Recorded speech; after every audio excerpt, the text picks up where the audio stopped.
Okay, hello, welcome to, this is our 9th class of the Sacred Feminine journey, the Gemini Goddess Meta journey. We've gone through the first of the 4 phases, the descent journey, and now we are here in the Inanna Underworld.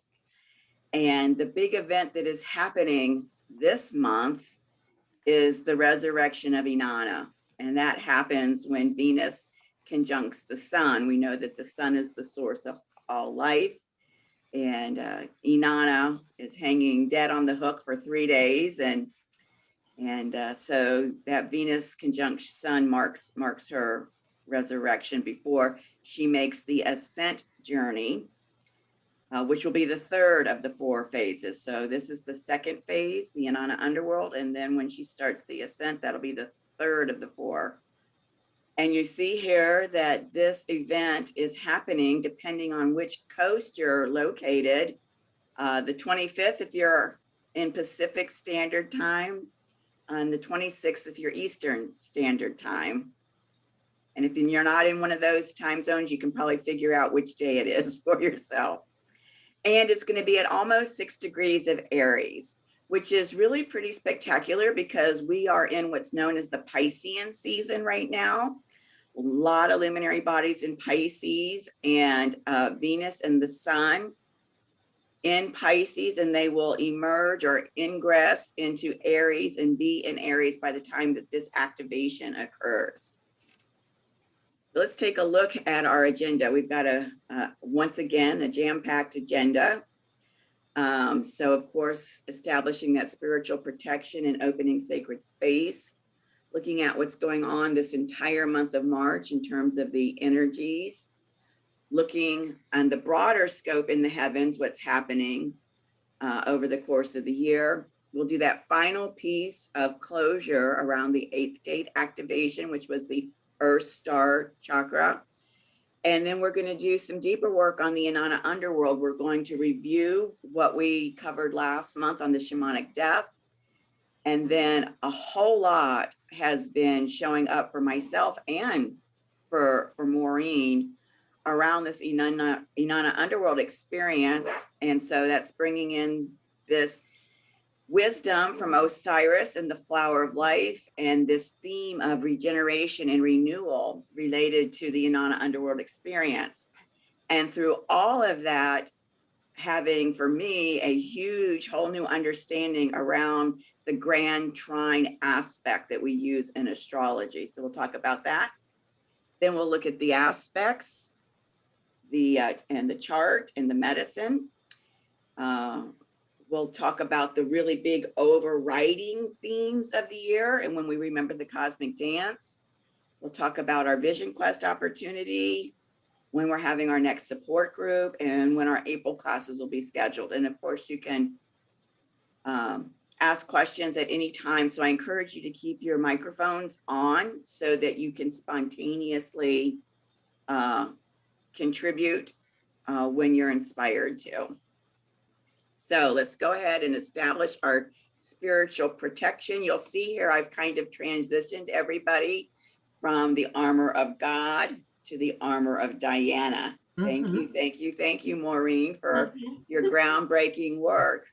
Oh, and just as an aside, I wanted to include this and I forgot to make a slide until just now. Turns out that one of my girlfriends who is from Romania, she's a classical pianist, was watching the last class, and I think it was the Sacred Masculine class, where I was saying, I don't know if it's not Ephesia, and I don't know if it's Ephesus or if it's Ephesus, I don't know how to pronounce it. So she's watching the class and she's listening to that, and she immediately calls me up and she says, I want you to know that it's Ephesus. I was there. There you go. It answered your call. You asked for someone. Yes. And so the city where the temple, it was the Temple of Artemis, who is one of the forms of Isis, Inanna, then became a Goddess Diana temple, one of those 7 wonders in the city or the town of Ephesus. And it turns out, she told me, and I'll share this information on the resource page. I wanted to include a slide here and I totally forgot. turns out that there is a house there in Ephesus that is known, Doreen, drum roll please, as the house of Mother Mary. Oh. Yeah, Wow. apparently the legend, the myth, the history is that at one time, I don't know if they were on their way to France or where in the timeline, but there is a house there that is still identified as the house of Mother Mary's, or that was Mother Mary's house. And when my girlfriend was in Ephesus, she actually saw not only the temple, but also the house of Mother Mary. So if she hadn't called me, I wouldn't have known about that. Thank you. I'm going to research that. Thank you. Yeah, I've got a great link for that, and and some pictures, and I'll put that on the resource page. Okay. Whenever everybody's ready, again, if I can just get a thumbs up. Let's just get our feet and our hands comfortable. Go ahead and close your eyes and start taking some conscious inhales. Let's breathe deep into our tailbone.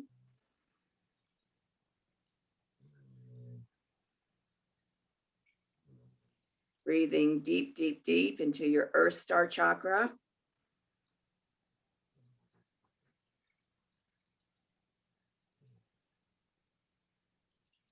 Being aware of and feeling the connection between your Earth Star chakra and the heart of Gaia, the Earth Mother. And breathing deep, deep, deep into the heart of the Mother.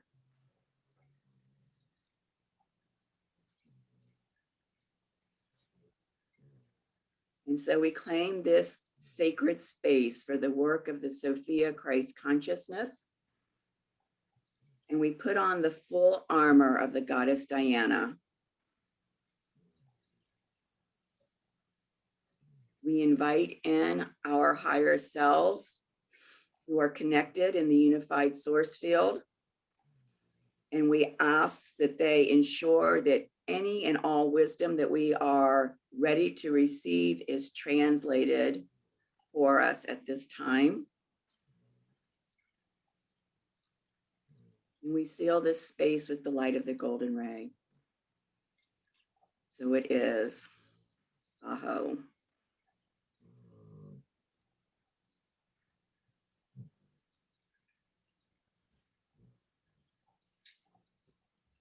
So being in the underworld, this is the first time of our 9 classes that we're doing an invocation to Inanna, Queen of Heaven and Earth.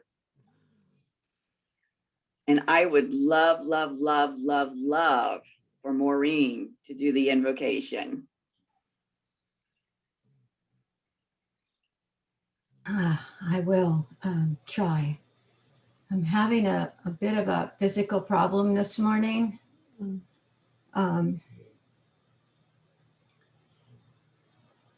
So if I sound shaky, send me energy, please.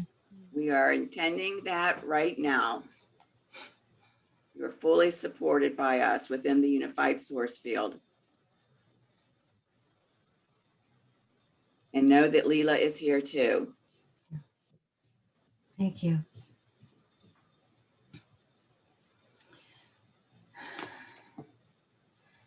Hail Inanna, Queen of Heaven and Earth. I am your daughter and priestess. I who bow in your presence and revel in your love, pray that you bless this work and these people gathered in your honor. We greet you as our queen, our guide, and our mother. We ask that you bless this work and hear our prayers. Teach us how to reach outside of our comfort for the work that is ours and true. Give us courage to take what is ours by birth and defend these traditions and my mysteries against the tyranny and mysteries, against the tyranny of fear. Delight in our beauty and innocence while gently nudging us forward on our path. Help us to hear the call to healing and step on the journey of transformation.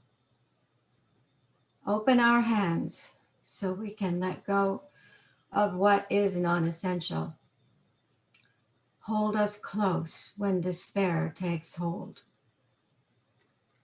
Revive us with the waters of life and guide us back into the living light.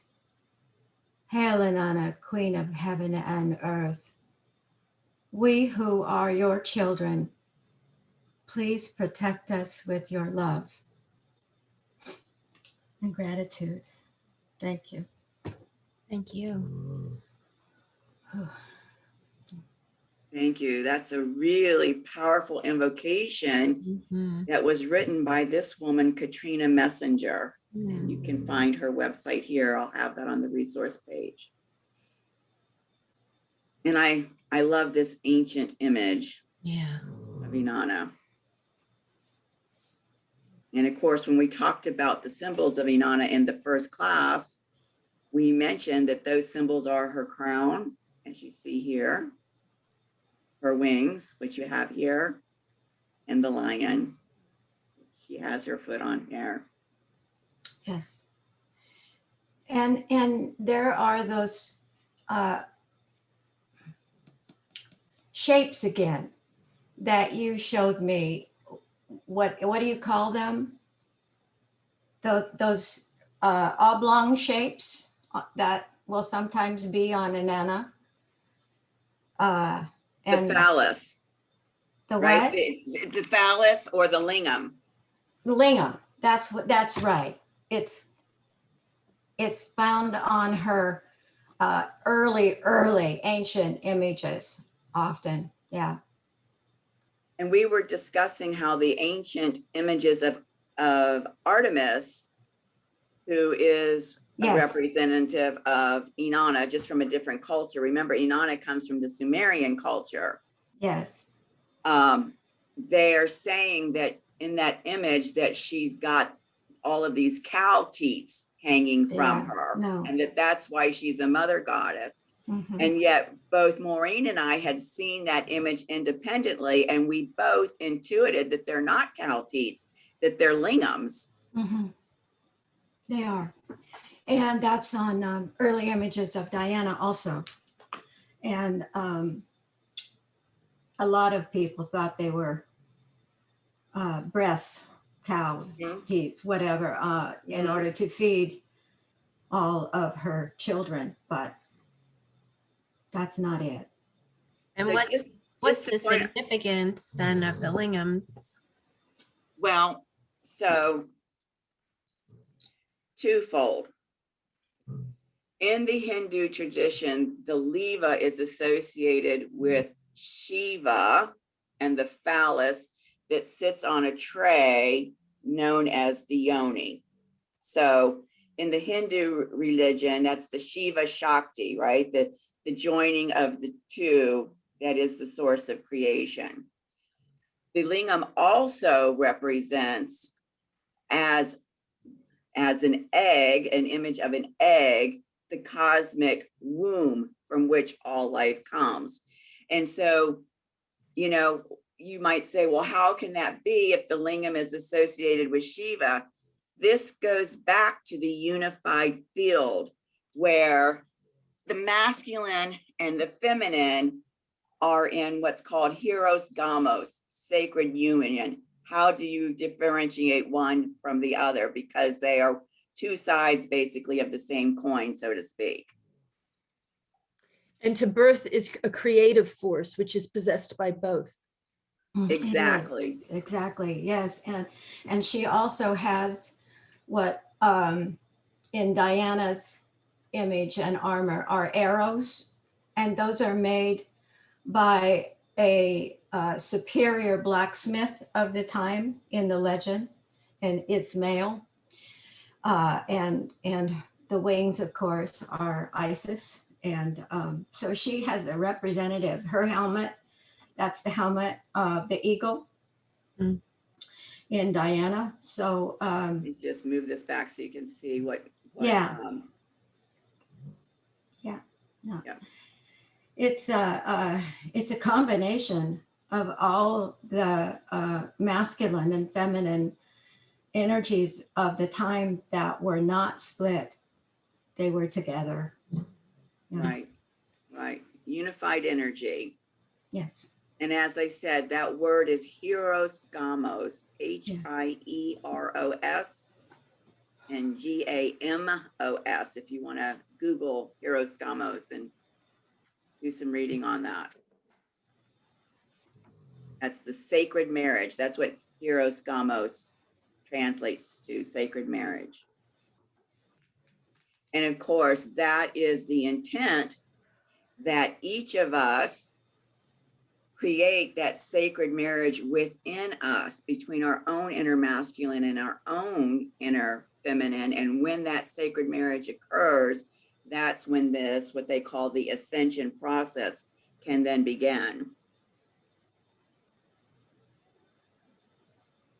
Yeah, Thank you for all of that fabulous sharing, Maureen. I really appreciate it.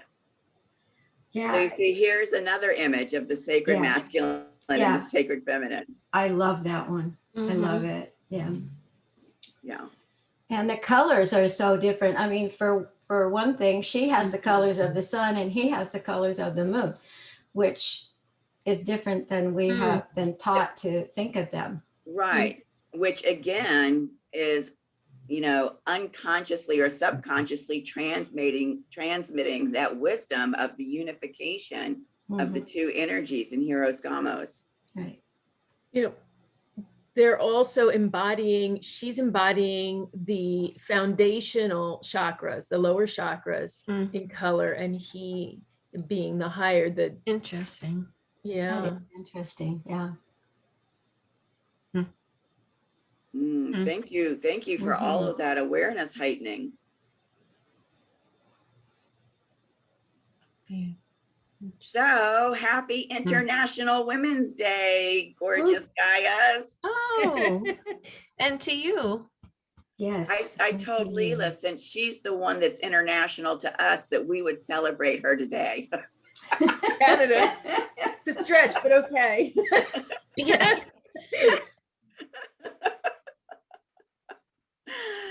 Oh my goodness. So March 7th, yesterday, Pallas, the goddess Pallas, entered Pisces. And we're having our new moon in Pisces on March 13th, which happens to be the same day that Mercury is returning to its retrograde point and completing the vision quest for that first Mercury return of this year. Remember, there'll be first Mercury retrograde for this year. There'll be 3 Mercury retrogrades this year. When does the next one start? Oh, I'll show you on the next slide. Okay. And then March 15th, Mercury enters Pisces. So you see, you're getting this theme of the Piscean season, all these energies in Pisces. Mm-hmm. And then on March 19th, we've got the 4th. I've lost track. We're going on the 4th labor of Mars, right? In my head, all of a sudden, I wasn't sure if we completed the 3rd labor last month. We're doing the 4th labor this month. And synchronistically, that happens to be the day that Neptune, who's been on a very long vision quest, returns to his retrograde point too. Of course, Neptune has been in Pisces for, I don't even remember how many years now.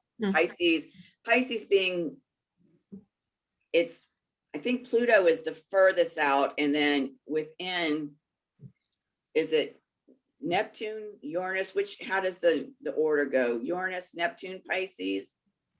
I'm pretty certain. Uranus, Neptune, Pluto? Yeah. So you see, those are so far out in our solar system. And Neptune being way, way, way out there in the solar system. It has a very slow cycle. And that's why it's in Pisces for so many years. I mean, I don't know, Maureen, if you remember me telling you that the one and only astrology class that I did was with Kai Pacha in Cocoa Beach. And it was, oh my God, I can't even remember how many years ago that was. I'm thinking it's been a good, at least 8 years ago. And it was very close to when Neptune had made its ingress to Pisces or shortly thereafter. And of course, I think I've told some of you, it was when with that Neptune in Pisces, that shift is what basically gave me the Rosetta Stone to finally being able to read astrology charts. It just happened like miraculously. People were bringing me their charts at that workshop, and I was looking and I was like, oh. That's so cool. Alchemy. Yeah, that was a really miraculous experience. And then the next day, March 20th, is our spring equinox. Yay, yay, yay. Yay. Wow. And of course, the spring equinox happens when the sun is standing at the threshold of Aries, 0 degrees Aries. So because Aries is the first astrological sign on the wheel, that spring equinox actually also marks the beginning of the new astrological year. And then again, the Venus Sun conjunction happening on the 25th or the 26th. And then completing our month with the full moon in Libra on the 28th. So, lot going on this month. So my moon is at 0 degrees Aries. Does that mean that the equinox has a particular influence on? Oh, most definitely. How did I not pick up on that before? You know, there's so much. I know, I'm just starting to take it all focus in. on something, you know. It's Yeah, amazing. we'll make a mental note or write down on a sticky note so we can dig into that on your personal session. Okay. That'll be really relevant for you. Okay, great. Thanks for mentioning that. So here's the answer to your question about the next Mercury retrograde. It'll happen in May. It'll start in May. So next month, see, this column will drop off and all of these will move over and that one can take a place up here, and that's how it'll go for the course of the year. So this is showing you that the first Mercury retrograde or first Mercury vision quest will complete on the 13th. And Lynn, look how long Neptune has been on his vision quest, since last June. Wow. And that's completing on the 19th. We've been hanging out. Neptune and I have been hanging out. Good, good. So this is our opportunity to bring closure to this Earth Star chakra. I know we processed a lot in your personal sessions, and we haven't had a whole lot of time since then to integrate that. But if anything has come into your awareness since then over this past week that is really desiring a voice, really desiring to be acknowledged, let's offer that opportunity right now.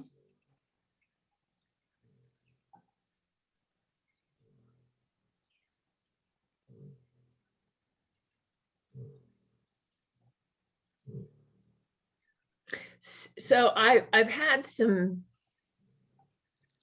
between, well, Neptune, but besides Neptune, my last personal session with Sofia Mona Lisa was recently. We just had it. But it's interesting because in that session, I had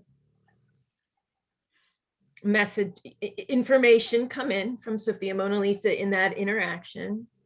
And I found that very much correlated with an interaction that I had with Doreen when she reached out to me just a few weeks prior. So I think we're all, the dogs are chiming in. On the 8th gate, this all happened around the 8th gate. And then I got,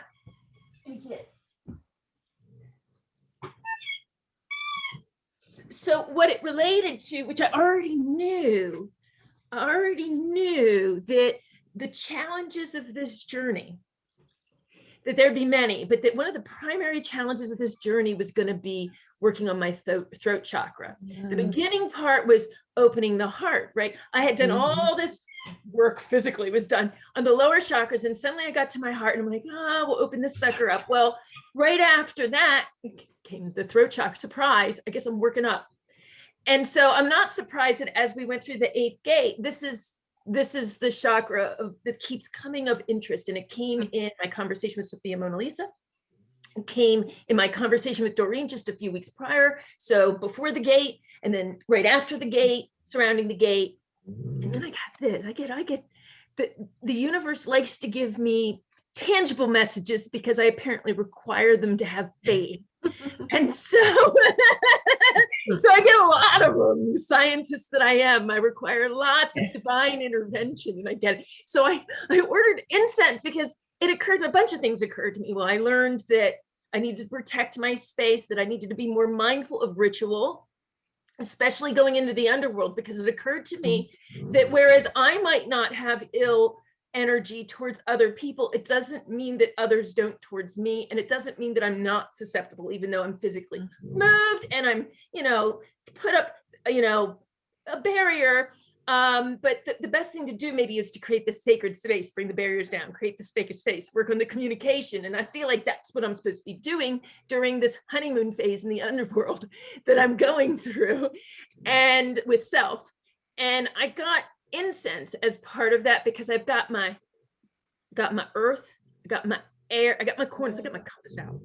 I got my corners right. And I got air and I got fire and I got water. Well, air required some incense. And so I got some new incense just to inspire the air corner. This is a long story short, but a little tarot card came with it. And it says intuition. It's backwards. I'll read it to you. Look at Maureen. She saw, what did you get? It says intuition, simple, complex words of pain or words that heal. You come to know truth by the way that it feels. That is cool.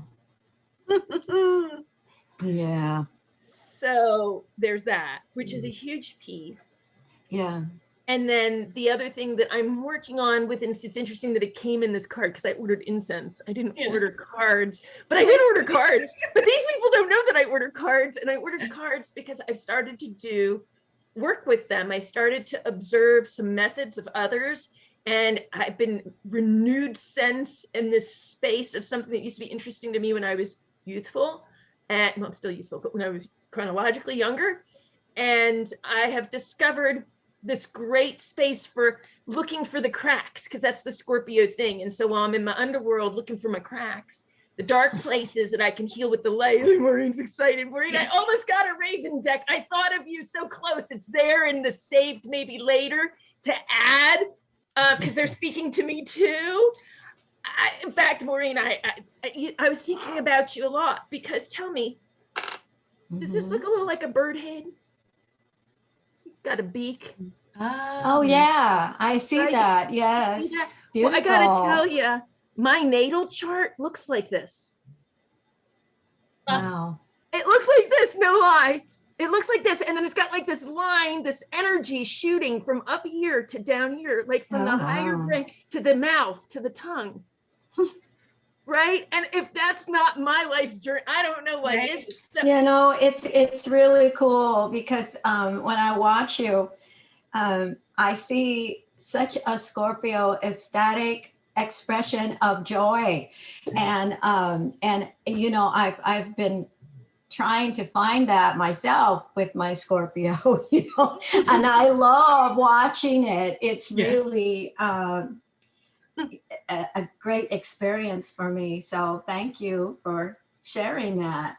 Not just what you say, but how you say it, Thank really. you for sharing my joy and enthusiasm. Thank you. I appreciate it. it. I look forward to seeing you too, Maureen. I think we feed each other. Yeah. But as part of my new card scheme because I introduced these astrology cards so I could learn this work in a fun kind of way. And what I'm getting more in touch with is my moon, which is Aries, and my rising sign, which is Pisces. So I'm expanding my breadth of understanding of self as well through these mechanisms. Because whereas real focused on all that Scorpio in my chart, that was kind of wet. It's a lot. But there's these other influences. And then I've just been doing a lot of work with the work and understanding it. And it's the pieces are starting to come together. So but just enough pieces so that I feel like there's a little clarity and a path to follow. It's still so giant. I feel like I haven't even begun to scratch the surface. I'm like a baby crawling in this space, which is exciting and kind of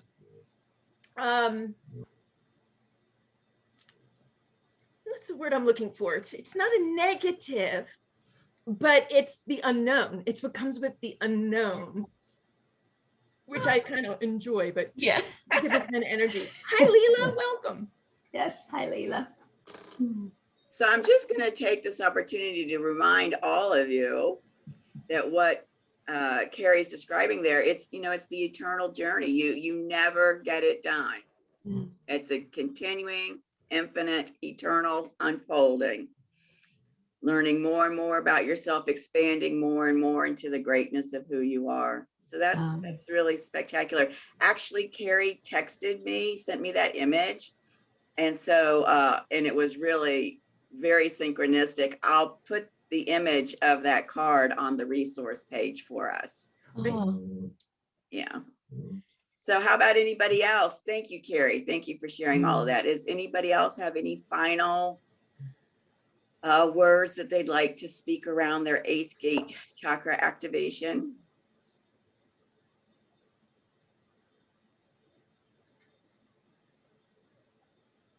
Not sure who's already shared. Carrie Okay. has shared. Okay. So You're up, dive Leela. right in, Leela. Okay. Go. Okay. Great. Yeah.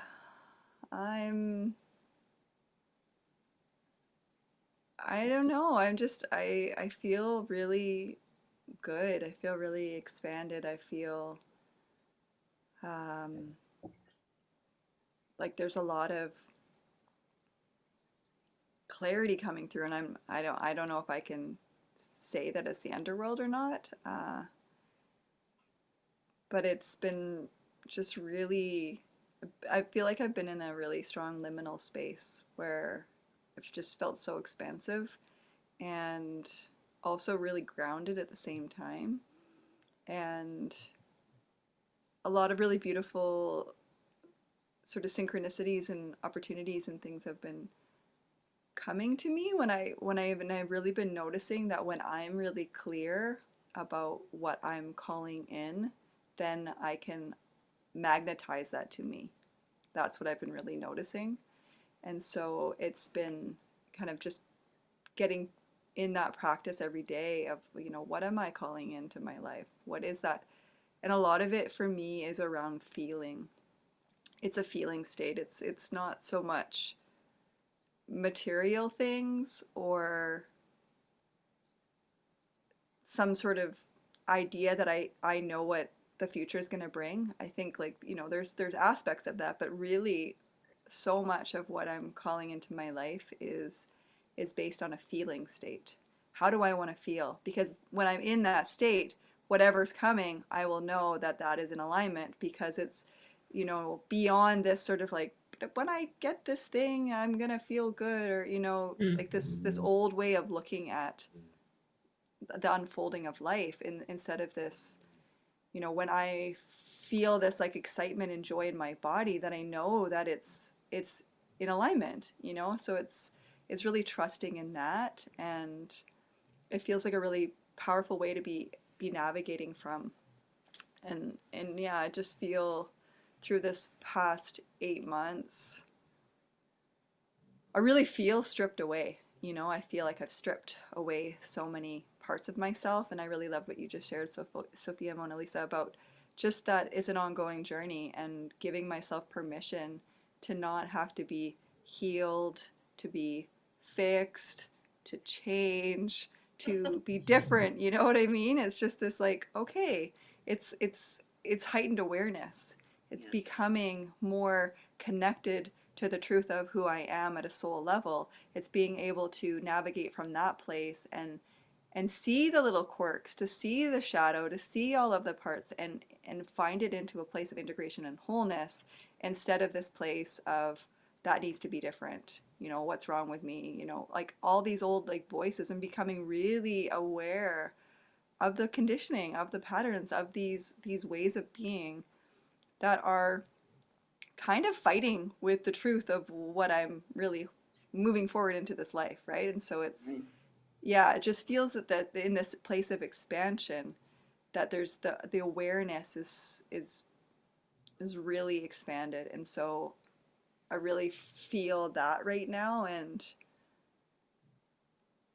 that I feel really supported in a way that feels really grounded. And even though I don't know what's kind of happening, there's just this continued place of trust. And I really realized that trust,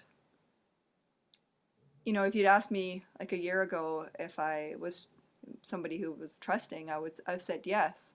But I realized that going through this journey, that there's these deeper layers of mistrust that have been under the surface, that have been really kind of coming up to be revealed. And that's been really good, because it's like, oh, the place where I don't trust that I'm going to be supported, the place where I don't trust that I'm going to have what I need. And, you know, all of these things that consciously I don't really feel, but it's these unconscious patterns. And so the more that I can surrender into that, the more that I can, you know, be in alignment with that trust, I'm really noticing my capacity is growing as well, to be able to call in these things that are for my highest good. That makes sense. Yeah. Absolutely. Beautiful. Mhm. That was giving me such ecstasy to hear, because it's the perpetual message that is my intention to impart every step of the way, because that's it. It sounds like you're expressing that you're focusing on the enjoyment of anticipating the unknown. Mhm. And that's why you're at peace. It's this trust that you have to trust in order to enjoy the anticipation of the unknown. They're mutually inclusive. Exactly. Yeah.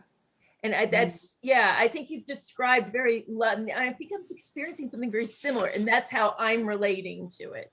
Mm-hmm. Yeah, I can really feel that. I feel that there's been so much of my life that I've really tried to control my environment to be safe, to be emotionally secure, to be safe, you know, and not that so much physical safety, but it's this deeper thing. And I'm really noticing the more that I, you know, I'm deeply connected to the truth of my soul, that I am safe, that I'm always safe, you know, that I can, and that's where the trust comes in, because beyond, when I feel safe, then I can trust, you know, but it's, if I don't feel safe, then it's hard for me to trust. Mm-hmm. And so, yeah, and it's like trusting all of life, really. That's what it is. It's like trusting source, trusting earth, trusting everything, you know. And even when there's something crazy going out in the external world, just continuing to be like, I trust that it's all going to work out for the highest good of all. Mm-hmm.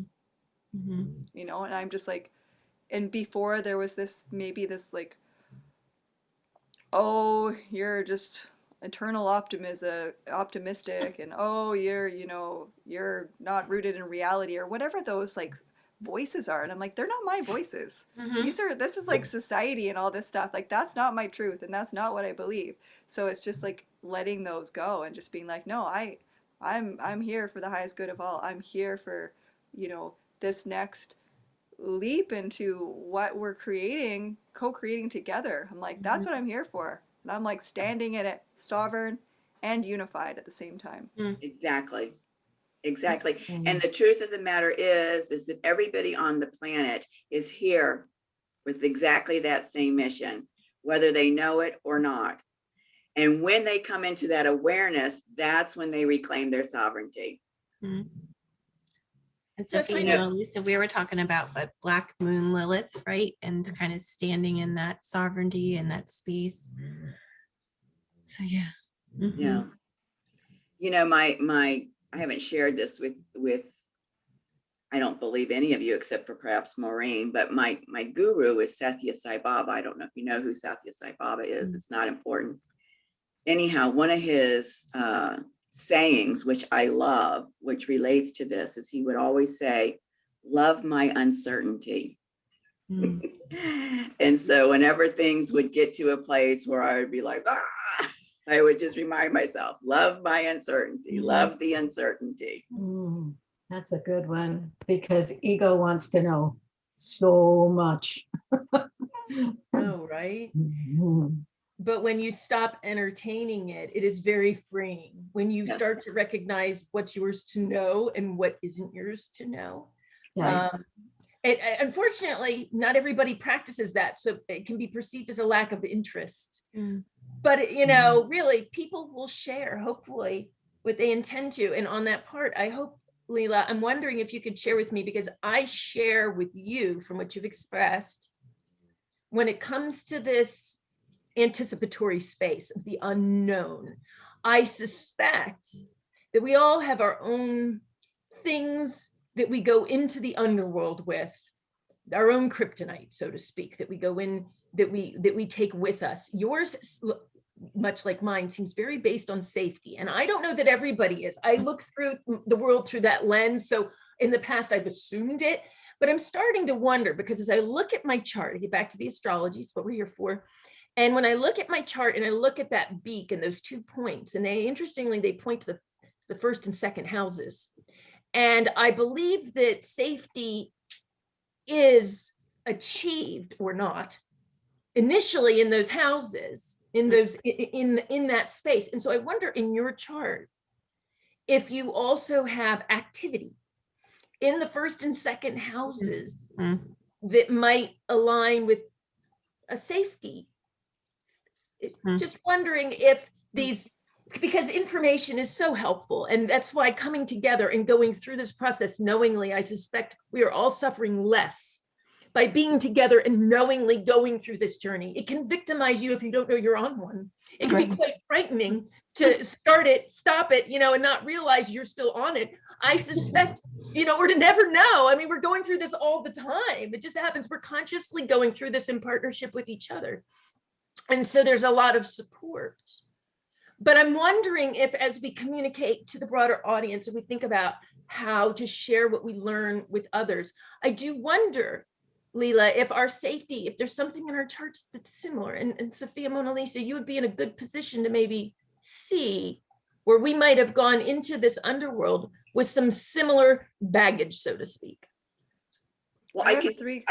I'm sorry, go ahead, Leela. No, I was just going to say I am a Sun, Moon, Venus, Cancer, and Cancer is very connected to safety. I know that part for myself. So the safety piece has been with me my whole life. Yeah.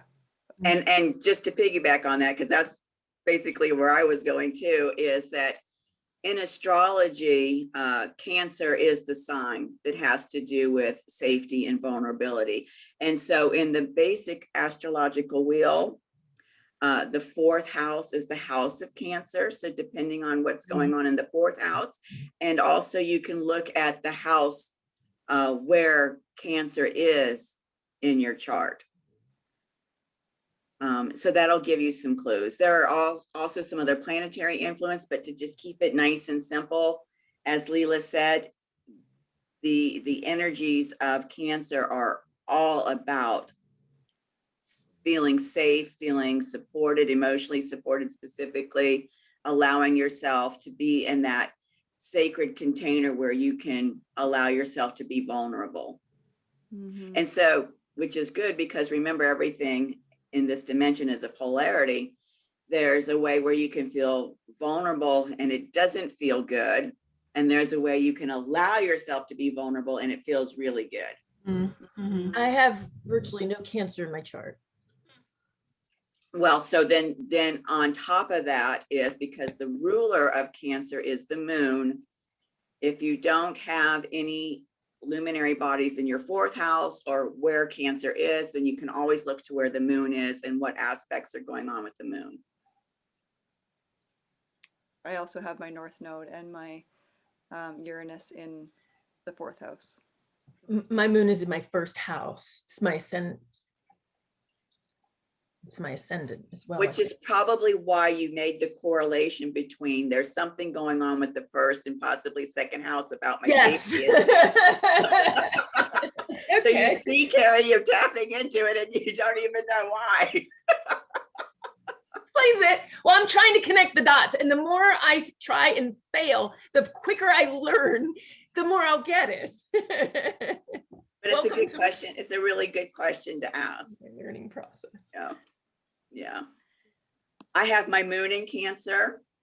My ascendant is in Cancer, and my North Node is at 29 Cancer. Wow. So, yeah. Maureen and Doreen, do you have anything you'd like to say to close out the integration of your 8th chakra, your Earth Star chakra? Hi, Maureen. I actually have to go in 2 minutes. I think for me, it's been similar themes as far as just increasing kind of my faith and trust, kind of being open to that at the same time. Again, just a realization as well about my feelings, and being more connected to my feelings. I'm very in my head a lot. So for me, this has been a transition to start to kind of connect in a different way instead of so much kind of in my head. So that's been kind of my journey of trusting, letting go, connecting more internally, my feelings, and kind of. I'm sorry. Yeah. I'm so sorry. I can hear know, right? somebody's dog snoring. I know, she keeps snoring. It's How not Filipino, sweet. it's Mandy. It's Mandy. It's the little one. I know. She's 12. Aw. She's always a snorer. But yes, so kind of similar things in those areas. And that's a real huge shift in terms of your energetic system too, to be able to come out of your head and drop into your heart, because it's where you're going to experience more of that feeling and knowing taking place. Sharing and sharing. Right. And sharing, so that you can get back from other people the fuel to keep that cycle going. It is beautiful. I loved listening to you talk about that transformation. And now with Tom coming in, I wonder if this is also improving the connection there. Strengthening. I don't know about improving. It wasn't that implies that it came from it. It's strengthening. Right. Better word. I'm working on my words, people. Bear with me. So am I. So thank you. Always. Yeah. Just so that Maureen and Leela understand that reference, Doreen's husband, Tom, is joining us for the Sacred Masculine class. So he'll be in the class on Saturday. Super. All right, Maureen, last chance to share anything you'd like to about the 8th gate. Okay. In the underworld, my primary focus seems to be emphasis on myth and how myth actually is pertinent to our stories. And I have been studying all kinds of myths around Osiris, Isis, and Horus. And from there comes a bunch of jump off points. But I found this quote, and it's Joseph Campbell. And he said, myth is the secret opening through which the inexhaustible energies of the cosmos pour into human cultural manifestation. The very dreams that blister sleep boil up from the basic magic ring of myth. And I do not think the importance of myth to the human collective can be underestimated in any way. And so that my journey is with the myth, and what started it, was when Sofia Mona Lisa began to bring in the armor of God to protect us in sacred space. You never go into sacred space without protection, because you do a lot of shadow dancing and you can draw things to you that you don't want to. So you must be very, very conscious of that. And so that brought me to the Bible, because that was the quote in Ephesians in the Bible. And I thought, well, where did that come from and what happened? So I went to the Bible, and that brought me to Ephesus, and that brought me to Diana. So I think quickly, just one of the insights I had was that the Bible holds the codes of Gaia, because those who wrote those stories walked on her, and the earth holds codes. She holds codes. When you walk on the earth, she is freely giving up codes all the time. And I think that within the Bible, there may be a lot of hiding places, if you will, for the divine feminine, just ready to be found. And so I will continue my study of myth, because I think in the underworld, that's what is front and foremost for me. Yeah. What a beautiful jumping off place to our next session, next piece. Let me go ahead and share the screen again. I think I mentioned to Leela that both Maureen and Maureen and I had a Juno return, and the goddess Juno has been, so much an intimate part of the descent journey. We both had a Juno return in January. Mine was on my actual birthday, and Maureen's was on the day that Pluto returned to his retrograde spot, when he had completed his retrograde journey. And what's interesting about that is, when Pluto completed his retrograde journey, I was inspired to write a blog post about a discussion Maureen and I were having related to Osiris. And of course, Pluto is known as the Lord of the Underworld. Osiris is known as the Lord of the Underworld. And it's just kind of been unfolding from there. So this Inanna Underworld experience for me has also been very much about what Osiris has been desiring to share with me, which I'm going to share with you in the best way that I can. It was really kind of a challenge for me to take all the information and put it in a structure that I could articulate in a way that would seem like an easy flow to assimilate. So I hope as we start going through these next slides that it'll be well formatted for you. And before we do that, let's just take a step back and remind ourselves about the Inanna Underworld phase, this phase, which is the Shamanic Death phase. And remember that the Earth Star chakra was the death by intent chakra, preparing us for this phase. So we know that this myth of Inanna is the representation of the Venus Synodic Cycle, and that it is an allegory for these death and rebirth mysteries. And it's become very, very clear to me that the death and rebirth mysteries are there because it is not only the allegory, but it is the key. It is the Rosetta Stone to understand the entire creation process. And we're going to see more about that as I move forward. And so,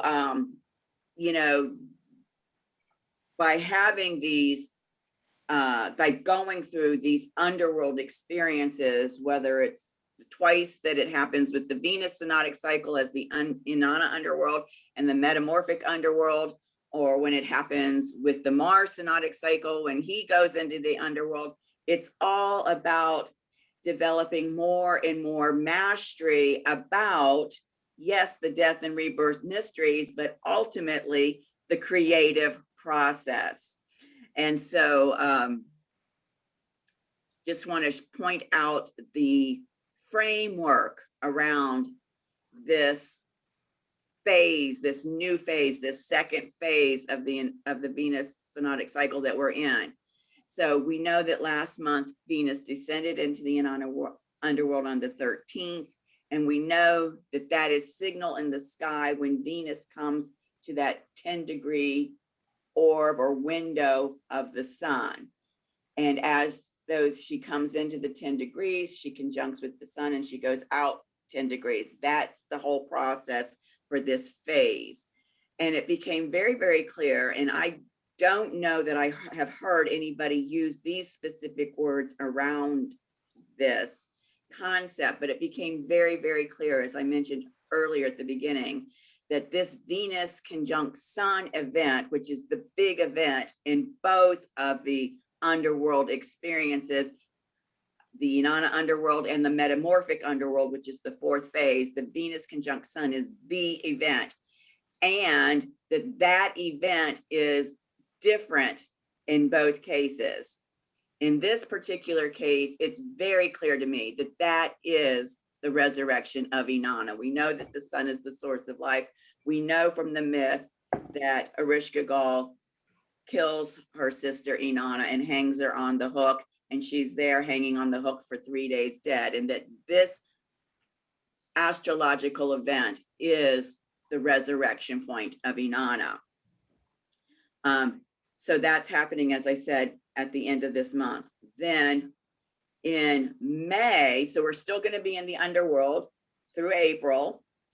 In May, before we have our May class, Venus will rise as evening star on the 3rd, and then she will actually move through the first gate of the ascent journey on the 12th.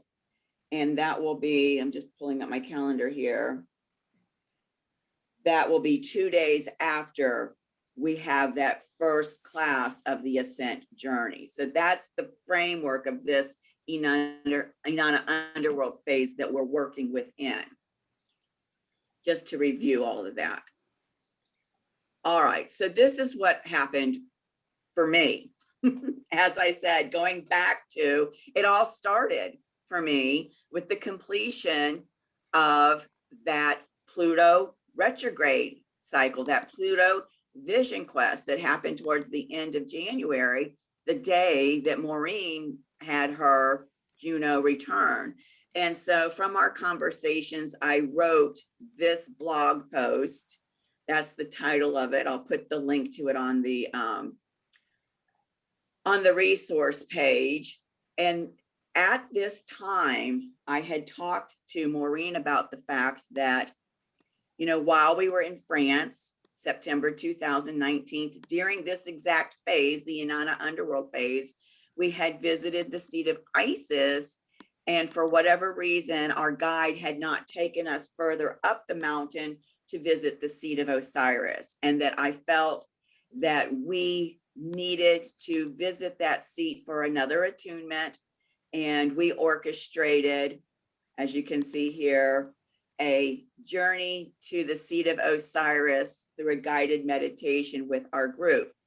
Now, what's interesting about that journey is that 3 of the 7 of us had direct experiences with Osiris and what Maureen had first identified as this temple here, the Osirian temple. She traveled to the Osirian temple. I was not aware of this temple. Maureen has actually been there before in a visit to Egypt, and I'll give her space to speak to that And so she knew where she was. And at the time that she was describing this, she also imparted this information about the fact that the only pictographs are, within this underground temple are these images of what we know as the flower of life that are carved into the stone, the granite of one of the pillars. And in fact, we're going to watch a little clip where Nassim Harriman, who is this genius physicist, talks about how these images have somehow been actually burned into the atomic structure of this pillar. So getting back to this journey to the seat of Osiris, first there's Maureen. She tells us she's gone to this Osirian, which is this temple for Osiris, and she tells us about the flower of life there. Then with my journey, I drew several cards from my Archangel Metatron deck around what the intention for what I experienced, what the message for that was all about. And this card here, synchronistically, the creation card of the Archangel Metatron deck with the flower of life on it is what I received. So this is a second indication of this journey. And then one of our other travelers, he started describing his experience, and having heard Maureen talk about the Osirian, it was very clear to me that he also traveled to the Osirian. So it was like, the blue light special at Kmart that's trying to get your attention. 3 clear events with Osiris at the Osirian, and the focal point being this flower of life symbol. Okay. And then as a result of this experience and Maureen and I discussing it, I wrote a secondary blog called A Message from the Inanna Underworld. And you can read that if you haven't already. And I'll have that on the resource page. So moving forward, go ahead. Is it just me, or the pieces that make up that symbol, the individual units, don't they look like that egg? Well, if you'll hold that question, Okay. we're going to go into that. Okay. My power cord while I hold that question. Yes. Okay. So then I happened to see another video. And in the video, they were talking about this piece of papyrus, the imagery on this papyrus and the story that this piece of papyrus was telling. And this actual piece of papyrus is in the British Museum. And it's called The Judgment of, I think his name is pronounced Hunefar, Hunefar. And this is from the Book of the Dead of Ani. But the piece that was fascinating to me about this papyrus, because they're telling the story about how Anubis is weighing him to make sure if he can actually even go and, to the underworld, this, that, or the other, is when he is found able to pass through, who you see here on a throne is Osiris. You can see they call it a canopy.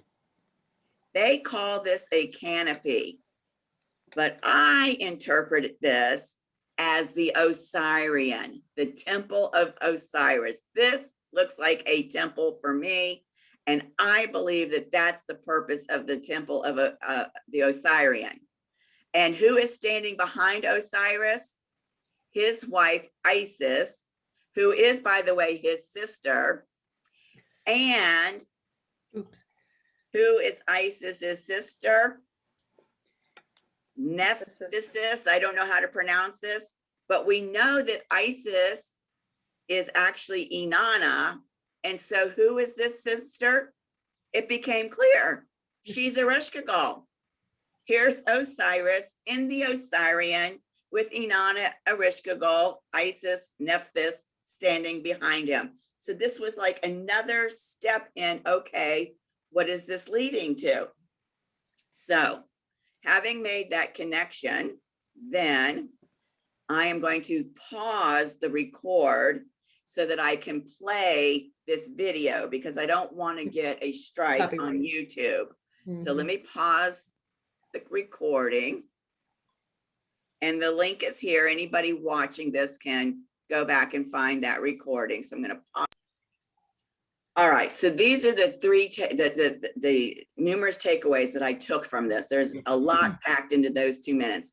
The first thing that jumped out at me, because we know we live in a holographic universe, is that when people talk about the flower of life, they talk about it in an image that looks, hold on a second, like this, right? This two-dimensional image, flat.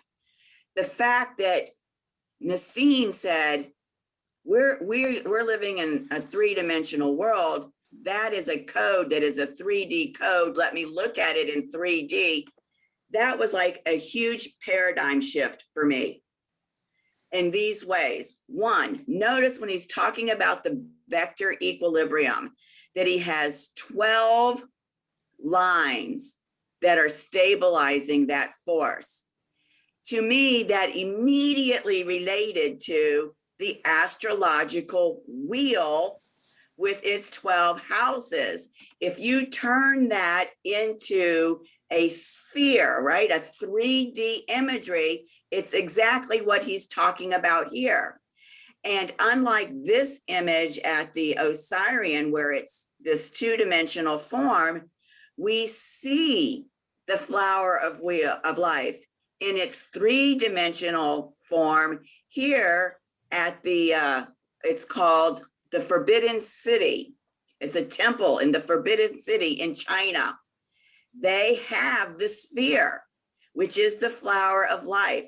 And if you can look closely, look at what's inside each of those images of the flower of life.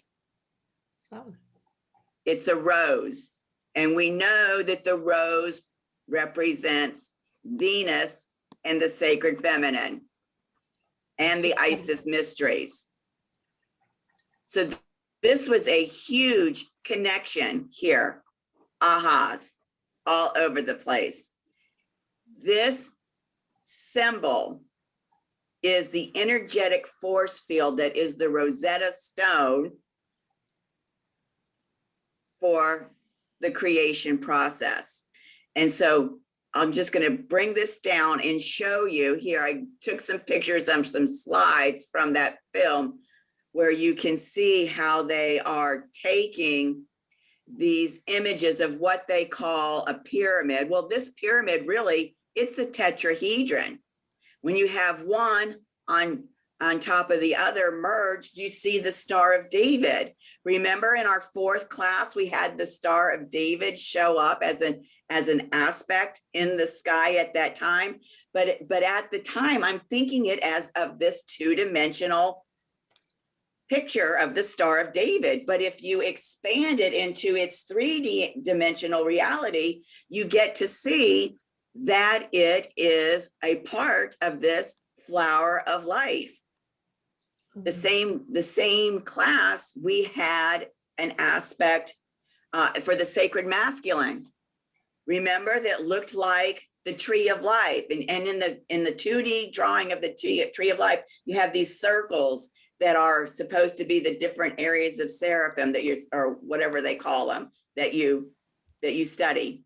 And it occurred to me, each one of those points on the tree of life is a sphere and is the flower of life. And so here we can see step by step, as they showed us, how these tetrahedrons, surrounded by these toruses, and you drop the tetrahedrons away, is in fact the 3D image of this 2D pictograph, and that they actually overlay each other. This was a huge understanding. And then what subsequently came out of that for me was, well, if you take the tetrahedron, what symbol do we see as an aspect on our astrology charts? We see a grand trine. And so this gives a whole new level of understanding, a deeper richness of understanding to what's energies are actually working with us when we're having these grand trines show up in our charts.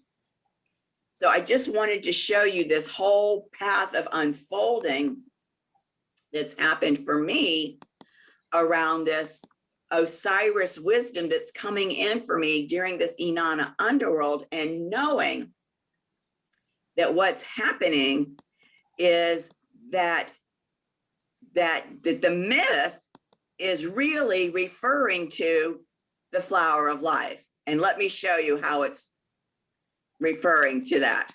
So traditionally, this is from the myth, when, Inanna has been stripped bare of all of her garments and she arrives in the underworld. Ereshkigal kills her and she hangs her corpse on a meat hook. Now, in the myth that we know of, because we're kind of going to go behind the myth now. In the myth, historically, what has happened is Inanna has said, I'm going to the underworld, and if I'm not back by a certain time, you need to send somebody down to save me, right?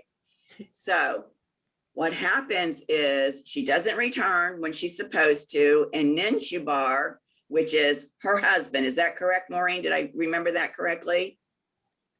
Ninshubar? I think Ninshubar is her servant. Oh, and is it Inky that's her husband? That's her father. It's Dumuzi. Right, okay, yeah, so I'm gonna fix this. So Ninshubar, who is her servant, talks to Inky to get him to send these emissaries down into the underworld to rescue her from the underworld. And it turns out, in the myth, that these emissaries are these androgynous beings. One's called a Calator and one's called a Pergara, okay? And these two emissaries have been given instructions to listen to Ereshkigal's pain and name it back to her. This process of hearing somebody's pain and speaking it back to them, this is a conscious process that Maureen and I learned in our priestess process that's called shadow dancing. And it's a tool that is very, very helpful for helping people heal the shadow wound, clear the shadow energy. So it's interesting to me that these emissaries are supposed to provide this process for Ereshkigal. And if you remember, Maureen spoke, I don't know if it was to me or in the class, about this awareness heightening that she was having around Ereshkigal's pain and what that was about. And so, Maureen, do you want to speak to that now, just while this is a good place to bring that piece in? Yeah, Ereshkigal's pain is normally thought of as her loss, of course, of her husband, but also they thought she was jealous, that she was jealous of her sister because her sister was in this beautiful universe with stars and all kinds of things like that. But Ereshkigal had to be in the underworld where it's dark and it's not as a happy place. But actually, there was reasons for Ereshkigal's pain is because she lost her husband, but not only because it was her husband, but because Inanna actually made it happen. And so it was because of an action by Inanna above that there was a death below. As above, so below. And so the reconciliation of these two is extremely important. That's why my focus became Ereshkigal in the underworld and not Inanna. Because if they don't come together, then neither one of them are going to go up. They're going to stay there together. They have to unite. they can't split again. And that's the myth that is coming to me around Ereshkigal's pain. It's not simple. It's not simple at all. And I know you shared with me the collage that you made around that. Did we share it in the class? I can't remember. I think, did I send that to everybody? Okay, you emailed it to everybody. I think I did. Because it had in the middle of it the bear, the great bear looking up at the heavens, and Ereshkigal is, and well, it could be anybody, but I saw it as Ereshkigal standing with the bear, which is Earth, an Earth entity, looking up at the stars. And she has wings, the bear doesn't. And so she wants to ascend. Ereshkigal wants to ascend just as much as Inanna. And so I made that collage just to collages kind of help me put together things that are coming to me from all directions and pull them together. And this is it may not sit with what you're feeling about Ereshkigal. I'm not saying that you should feel this way. This is just the absolute way that this underworld is happening to me. And it is about the uniting of all these energies no longer being split, because they have been for thousands and thousands and thousands of years. Some people say the split happened at Atlantis, and we've never gotten it back again. We've never been able to see the unity, the united field since then. It's an interesting concept. Right. And remember, in the myth, the whole reason that Inanna is making this journey into the underworld is because she's going there for the funeral of Ereshkigal's husband. So in the myth, remember, Enki sends these two emissaries down there to do the shadow dancing. And in the myth, they're androgynous. Excuse me? Why do you suppose they're androgynous? Wow. I've been waiting to ask this question. This seems like as good a time as any. It's a good question. question. I think it's a perfect question, because remember, we were talking before about the Hieros Gamos, the sacred union of the feminine and the masculine. And when there's a split, right? Then they're not able to identify with each other. And I think, could be wrong, but that's what I'm receiving, is that the androgynous beings that are sent are another representation of the split that's happened between Inanna and Ereshkigal. And so they're not taking sides. They don't identify with either. Quite that. Could that mean that they're harmonious? Could the androgyny be that it's resolved? Possibly. I am not. I'm just wondering. It's in there. It's specifically in there in parentheses. It's meaningful. Well, yes, all of the symbolism has a certain code in it that's being related.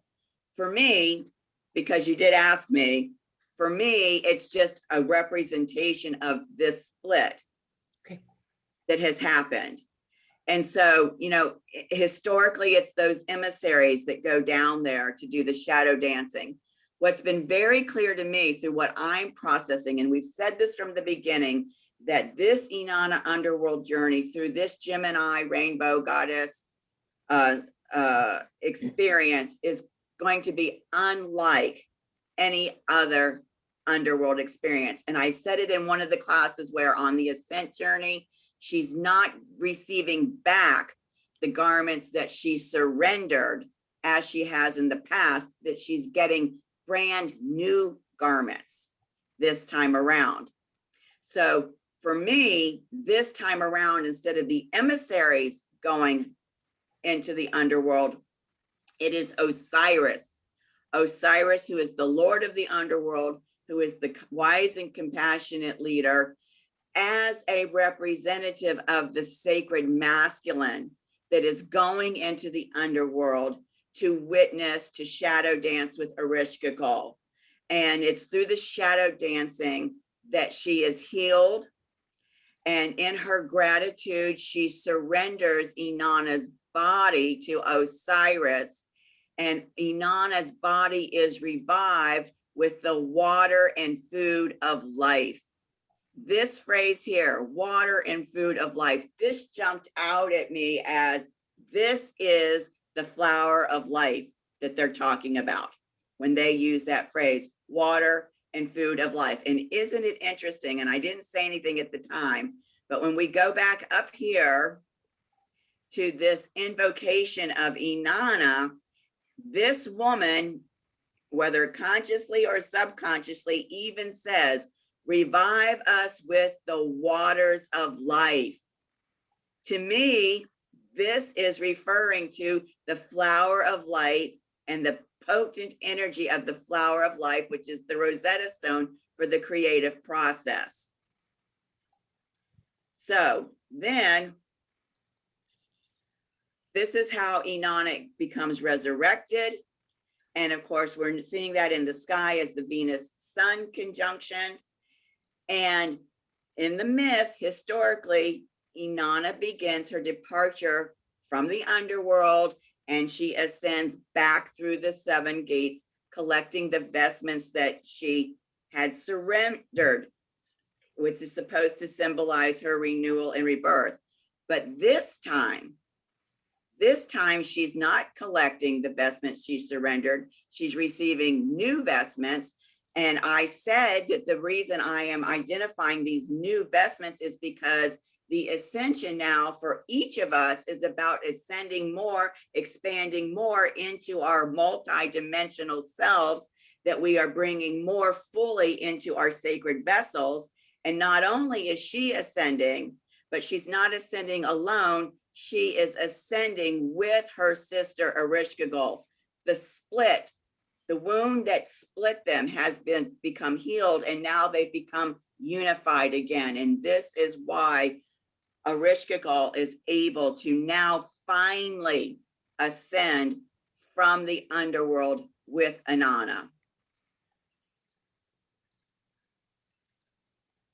So this is, what has been revealing itself to me through this Inanna world experience, through the experiences that I've been having with Osiris since that Pluto Vision Quest completion in January.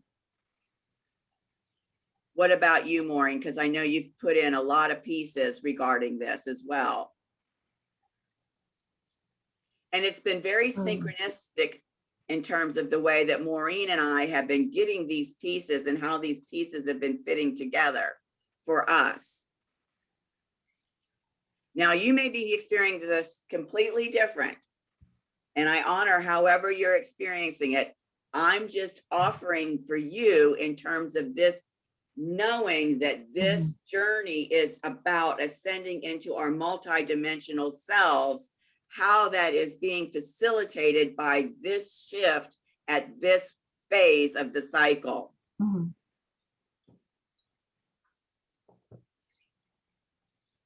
As within, so without. So then as we heal the relationship with our divine feminine inside ourselves, I believe the other challenge is to heal the feminine relationship between each other. Because as the masculine energy has been made perverse with patriarchy, in that same breath of existence, humans have strived to survive.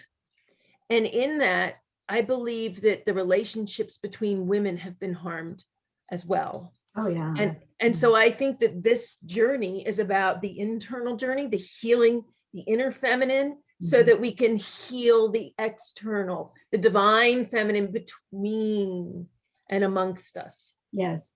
That's And so why it's extremely synchronistic that we're having this class on International Women's Day. it is, isn't it? Yeah. I've just been feeling so strongly that the two cannot split again, like they have in every other time that they've studied the Venus cycle, and they've been studying it. You know, this is Sumer myth, but there's all different kinds of cultures that have different stories and maybe name them different, but it's the same kind of internal journey. And I've always wondered particularly about the incest. There is incest all through myth, right? Well, that, and not just myth, in cultures too. And what I finally come to understand about that, because that's a little off-putting, because that's taboo in our world, and we feel that strongly. But what I think this is saying to us is everything is internal. It's not incest. You are being led into yourself to have these reactions, these relationships, these healings within yourself. So those are just the incest and myth is just a clue. You're within your own, you know, that's been misinterpreted, I think, a lot. And But it does happen a lot that with these myths and, you know, even like with the parables of Jesus or whatever, people translate them literally, and they're not intended to be translated literally. They are codes for deeper wisdom. they are. That's how I feel about them too. And so consequently, it's just a clue. It's not a practice that I think it's a clue to yourself. Mhm. I think it's also a clue to the linkages of family, DNA, the things are ancestral, both the present, which is family, and the past, which is ancestry. That those are clues to point to those interactions. So what we know is that we've got two sisters that don't get along, like that's never happened. Right? And we've got two sisters that don't get along, and they have to figure out how to forgive each other. And it starts with forgiving themselves. It's a non-sexual process. That's the androgyny. There's all kinds of clues, and we know that we're talking about our internal argument with self, but how many of you have sisters? I have a sister. Leela has a sister. I have two sisters. Sofia Mona Lisa has a sister. You have how many, Leela? Two. No brothers, two sisters. And where are you in the grand scheme of things? Well, Middle, youngest?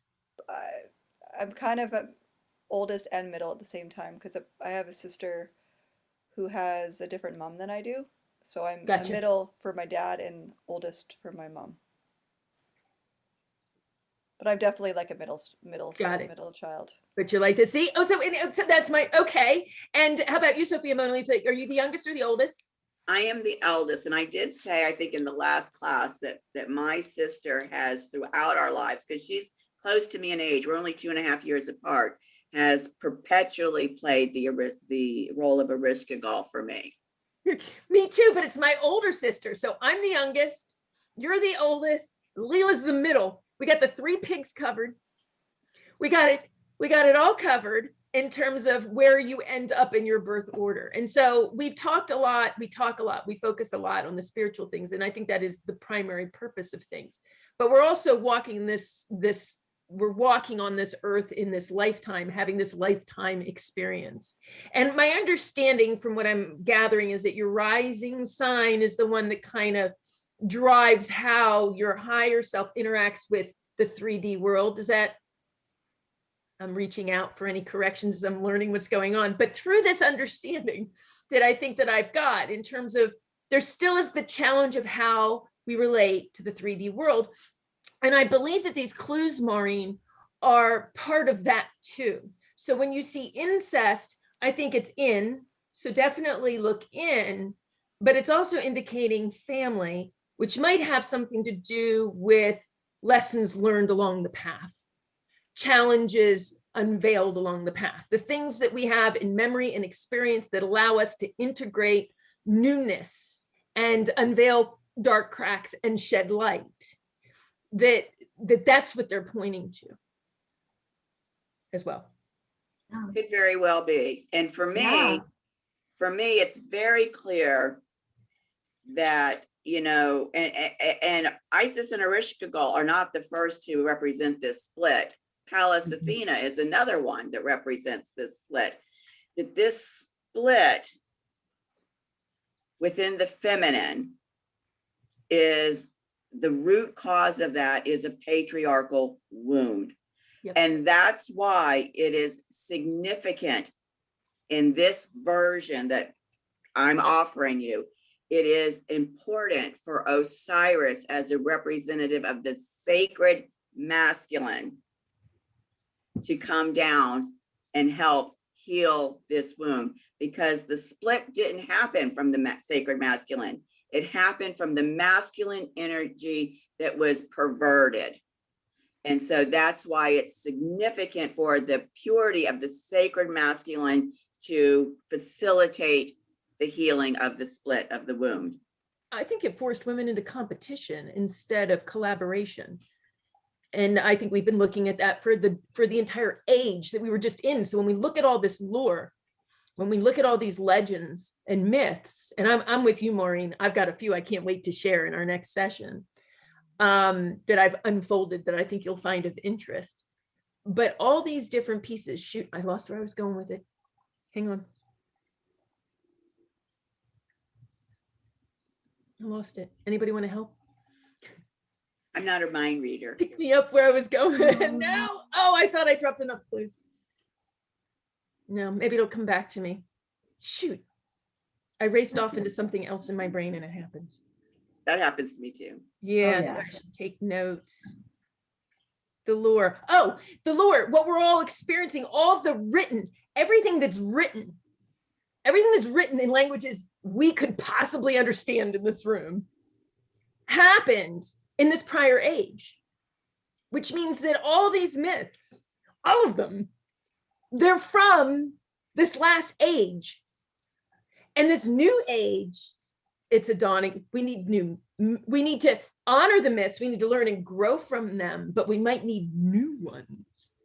Well, and the new ones that you're referring to, I believe, is the evolutionary leap from the foundation of the old ones, that there's an evolutionary leap. We don't get rid of it, throw the baby out with the bathwater, that everything is constantly evolving, just like how people are in relationship with Yeshua and Mary Magdalene. They are not the beings of 2,000 years ago. They have continued to evolve, and we can relate to them in their evolved beingness. And that, I believe, is what you may be trying to refer to in terms of the new story. Oddly enough, that has to do with the Gemini metagoddess, the storyteller who tells the new story. It's an evolvement of the old myth. It is, but I think the kids are telling it, and they're telling it in Dungeons and Dragons. They're telling it through their interactive role play. They're creating, just like they redefined Asmodeus. They're doing it. The kids are doing it. They're rewriting the myths as we speak. I mean, to us, we're not tuned in. We're not focused on them. But I'm going to keep deep diving because I've got kids and I'm in an education space for, new generations coming up. And I'm going to keep my eye on nuggets that I can bring in, maybe little visions that I can extrapolate from my searches or my communications with students or my youngest, or maybe even my eldest son, mostly my youngest son, to kind of maybe so we can start to see what they're doing. Because I think they're building it. We're just not tuned into it. Well, and that may be, and I would say that we're clearly tuned into it because Maureen and I have been receiving, everything I've shared with you today around this we have been receiving since January. It has been unfolding and revealing itself to us since January. Mhm. So Leela, I'm watching your body language. I'm cozy. I'm comfortable. And I'm curious as to how you're taking this in, how you're processing it, how you're resonating it with it, how you may be getting different impressions or clarifications. It's a lot. And I love mythology, and I find there's like and I'm always trying to find a way to really take it and make it approachable and integratable, because I find sometimes, because the stories are so fantastical in the sense of, killing and, scattering into a million pieces and all of these things, like it's so open to interpretation that really it's like, what does that feel within us, and that how can we, and I don't feel like that's what's going on here, but I just notice like that's why sometimes I can see where people get a little bit attached to a meaning of something, and I think that's just what is in all of society. It's this like, oh, but this is the way it means, instead of, well, it can mean a multiple of things, and really trusting in that unfolding. And yeah, I think like I love the idea of history and tradition, and learning from that, and yet at the same time sometimes it feels limiting, because so much of what I experience is energetic, and I just, as a more I become the open channel, then that's what guides me forward. And so it's like having the foundation is interesting, and then there's a place when does it not serve anymore? I don't know if that's making sense. It's just kind of like this bit of a inquiry that I have a lot of the time. I love I work with a lot of divine feminine teachers, like, and yet it is this, like, kind of, I think what you had spoken to, Sofia, about the place of the new expression. It's like, it's not Mary Magdalene 2000 years ago. It's like, what is that emanation? What is that energetic that is coming here that's important to understand at this time? What is the message in a way that's evolutionary? I feel like that's really what it is for me. How is this evolving for what is needed at this time? Yeah. And so it's just like so much to kind of take in, and yeah, kind of assimilate. And it is, and thank you for saying that, because Maureen has been going through the Venus Synodic Cycle. How many times have you gone through it? And other than the energetic shifts in terms of the meta goddess on the scene, it's basically pretty rote, following the traditional historical version of this myth. The Sumerian myth, yeah. Yeah. And how many Ishtar. times have you been through the Venus cycle? I think this is the eighth. This is the eighth time I've gone through it consciously with the class we're in. You and I are in with Kaylin Castell and Tammy Brunk.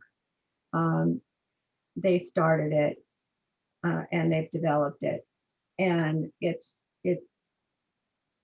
always pretty much the same story.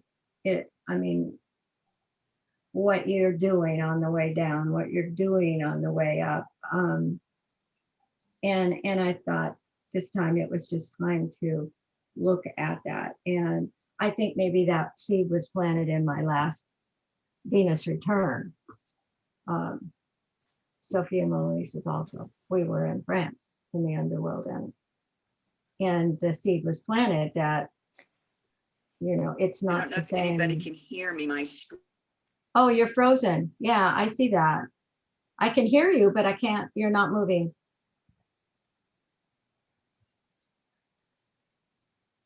There you go. Yeah, I'm sorry, my screen froze. And I'm trying to see if we're still recording. I'm not sure. You're recording. No, it doesn't look Okay. like it. Oh, no, it is. Yep, it is. Okay. So I whatever you said, Maureen, I missed. I was just talking about all of the stories, the myth on the way down and on the way back up haven't changed very much. And one of the crucial points that I kept overlooking was that when somebody leaves the underworld, according to the myth, someone must take their place. So in the myth with Inanna, she chose Dumuzi, which was her husband.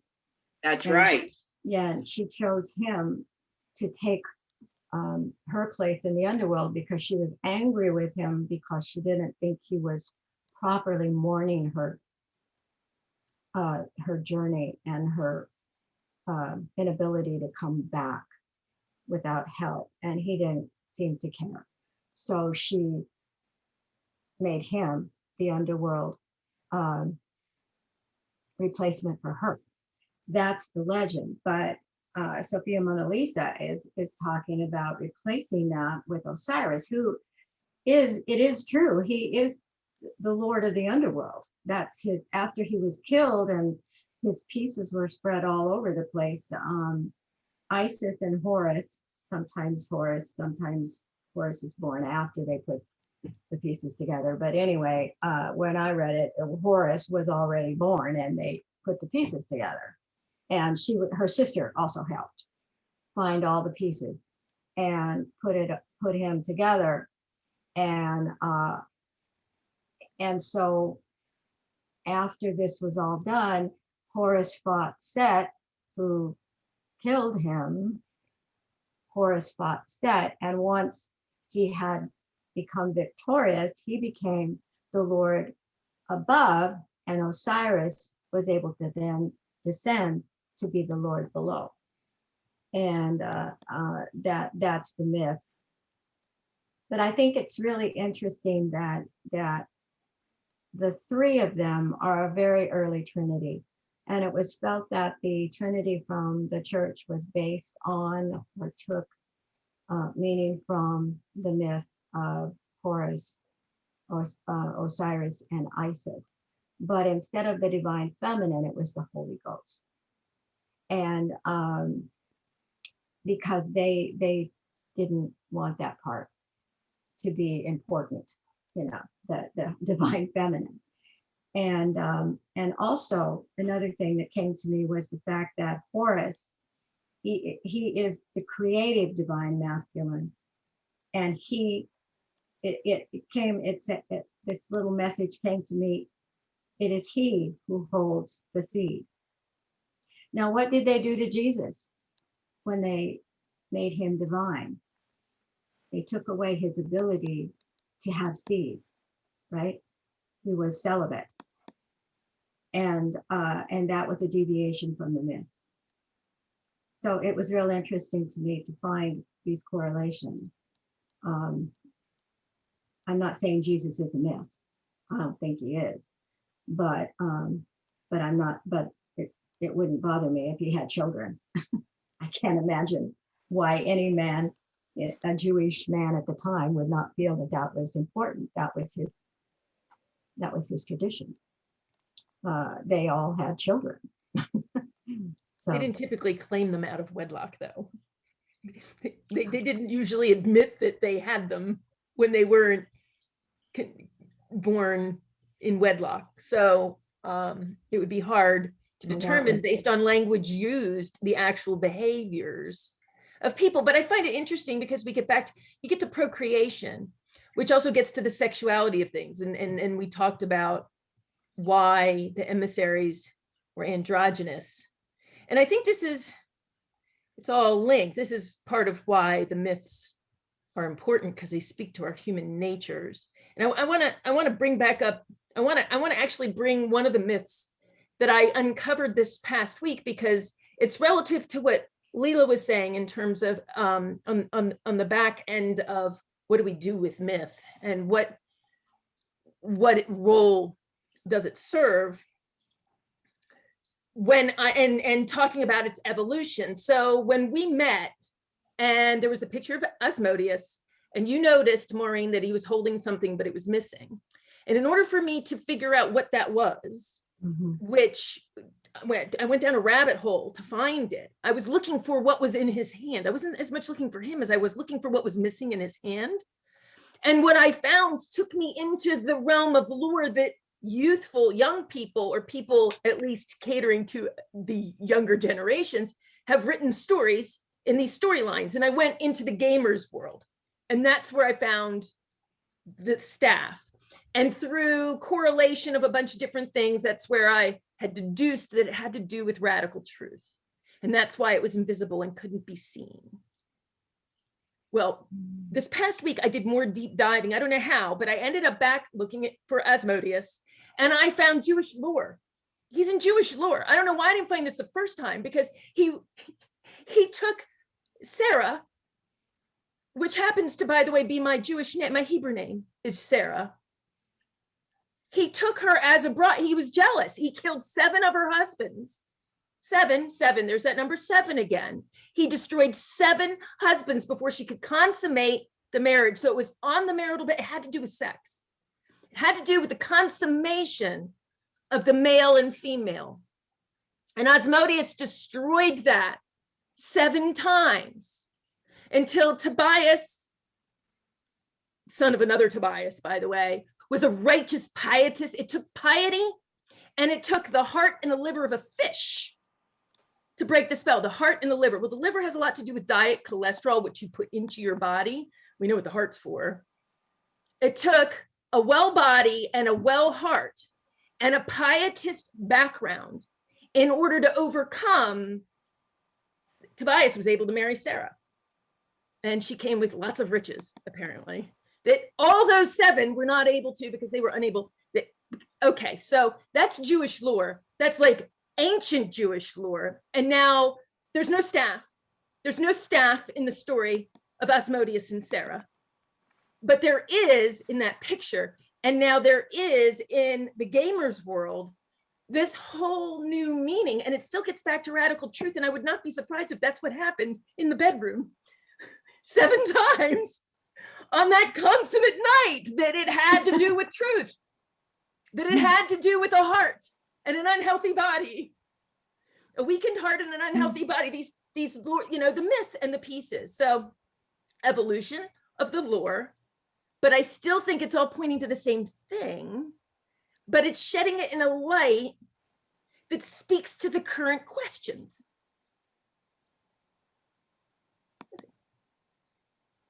I feel that there's so many stories and there's so many versions, and how do we ever know what's really true? We can only choose for what works for us, you know? I feel like when I've heard that Mary Magdalene and Jesus were married and had a child and all of that stuff, that resonates for me, but it doesn't resonate for everybody, you know? Like, to me, I feel it, but I'm not attached to it. It's not like, oh, this has to be the story, but I'm like, it makes sense in my body. And so I think it's always this thing that we can read all of this stuff and we can read all these myths, but there's probably 50 different interpretations because everything's changed over time. Nothing is, it's just like the idea of what is truth. Truth is beyond this, the universal truth. These are just versions of that. And I feel like that's what I'm always trying to tune into, is this beyond, like, not that stories are rigid, but it's that, what is the overall feeling, what is the overall essence behind it? And that's what really resonates for me when I tune into like mythology, because I think it can be so easy to become fixed that this is what it is. Right. And so I'm going to kind of bring this full circle here, because we're getting short on time and I still need to show you the aspects.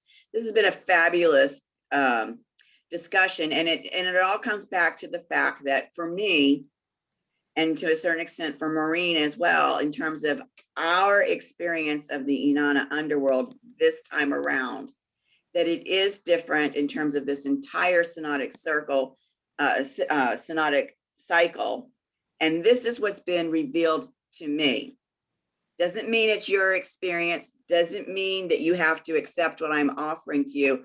I'm just sharing what is unfolding through me in terms of this myth and this phase of the cycle.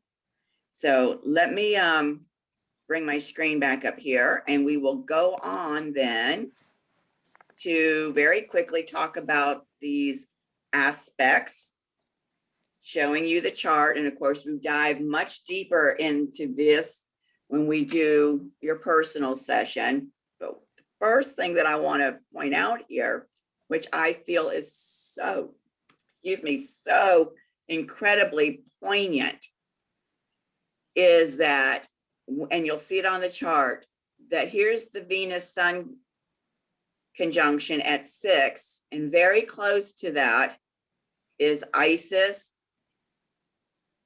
and then on the other side, Chiron. We know, we've discussed this. This is Isis is the Egyptian version of Inanna, and Chiron as the cosmic shaman offering the healing for Inanna and Ereshkigal to heal the split.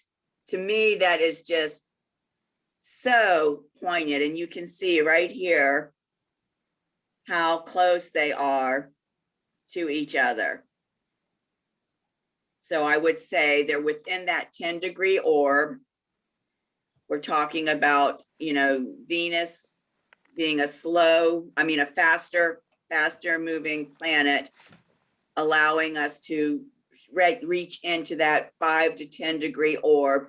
And so to me, with the Isis being right here at, I can't read the number here, 1 degree something, she's clearly within Aries. She's clearly standing close to Venus. And here we've got Chiron at 8 degrees, 41 minutes, clearly, you know, like a 3-degree orb from the Venus and the Sun. These 4 luminary bodies are conjunct.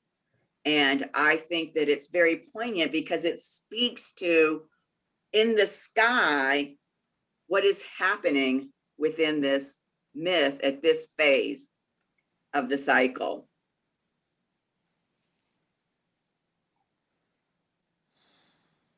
We have a yod and a cardinal grand cross. And what I want to point out first is with the cardinal grand cross, here we are initiating and beginning things. Okay. The will to accomplish something, oftentimes something new. This is the phase of the cycle where we're letting go of the old, what no longer serves us, what no longer serves our expansion, and we're coming into a whole new empowerment. And so it's clear that this cardinal grand cross is supporting that function. And what we see here is that 2 pieces of each overlap the other. We've got the Magdalene here and the yod. We've got the Magdalene here in the cardinal grand cross. We've got Asmodeus and Medusa and the yod, and we've got Asmodeus and Medusa and the cardinal grand cross. So these 2 very significant aspects energetically are even, you know, playing with each other, sharing their energy. So we'll see what that looks like here. It can look really kind of overwhelming to sort out. So let me do it piece by piece. This purple triangle here, that's the yod. We know that in a yod that the base is 2 bodies that are 60 degrees from each other. So here we've got Juno, goddess of sacred partnership in Sagittarius, sextile to Jupiter in Aquarius. And they are thrusting their energies up here towards the apex. We know that in a yod that the point at the apex is a point of destiny.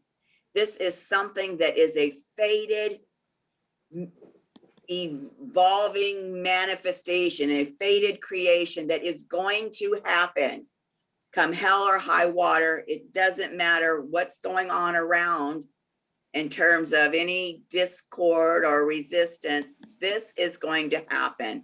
And what we have up here is we have Medusa and Asmodeus standing close together. They've been traveling together through the sign of Cancer. We know that Medusa represents those paralyzing wounds that become the paralyzing fears from patriarchy. Asmodeus, as the light bearer, is shining his light on those paralyzing wounds and fears within us so that we can bring the light to them. And we've got the goddess of sacred partnership thrusting her energy there, allowing us to come into partnership with those places within us that are that we have disowned. Those paralyzing fears, we disown them. We don't want to look at them. And so now it's time to come into sacred partnership with those places, dark places within us. And Jupiter amplifying his energy and the light that Asmodeus is shining on those places to facilitate that partnership. And then the healing waters, right? The waters of life, allowing that wound to be healed so that we can move on from that.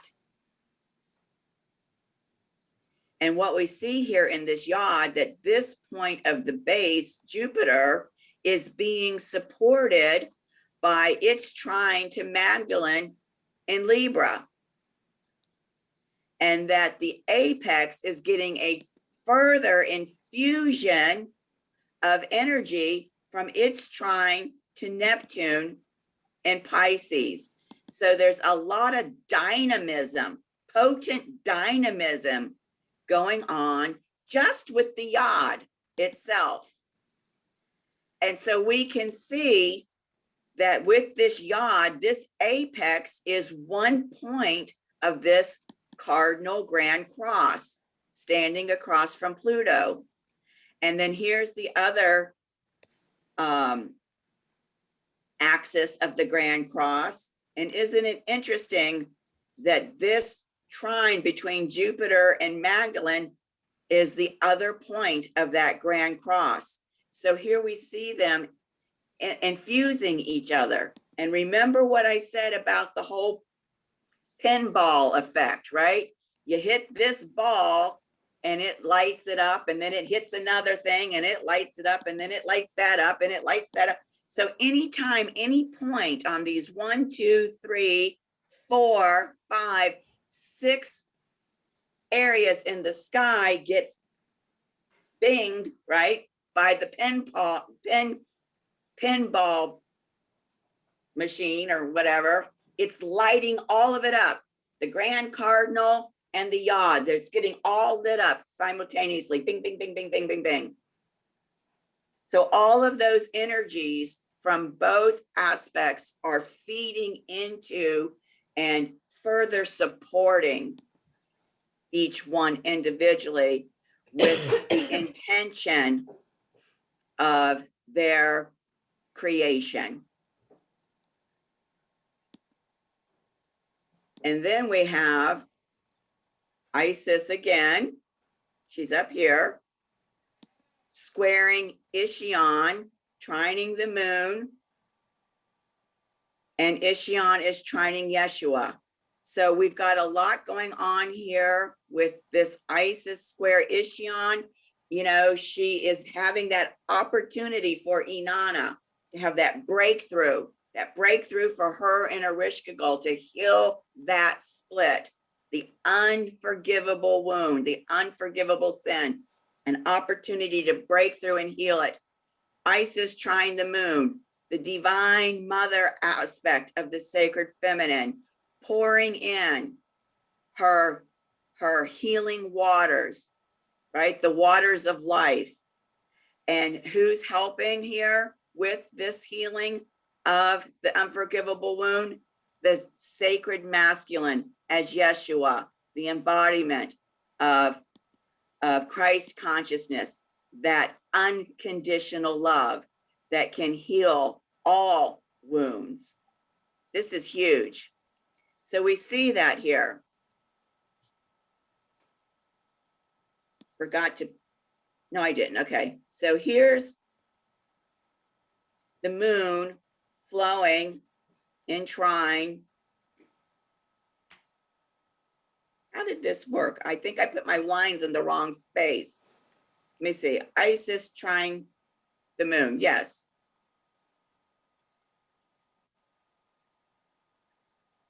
That's craziness. That's not 1 degree. That's 20. I wonder how I picked that up.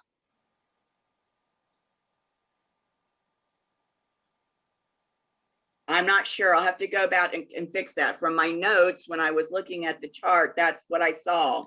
But clearly in this chart, that's not what's there. I'm going to have to go back and double check that and fix it.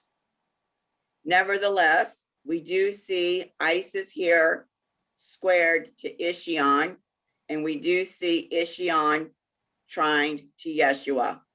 This I'm going to have to tweak. I'll go back and look at that. And then finally, we have a T-square. So we've got some really big hitters, a Yod, a Grand Cross, and a T-square in terms of these aspects. So we've got Orcus standing across from Sekhmet, Mercury, and Osiris as the top of the T.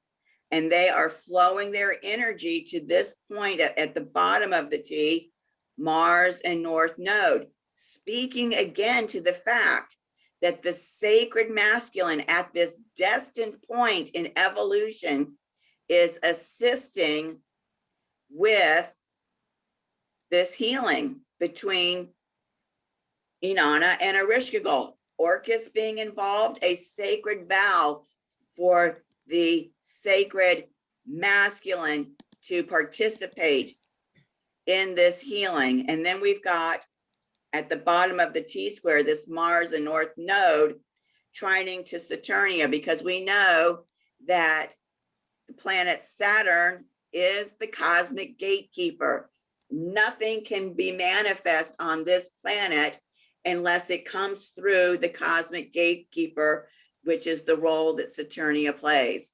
So that's happening here. So here we see, look at the T-square first. Here's Orcus standing across from Sekhmet, Mercury, and Osiris is in there too.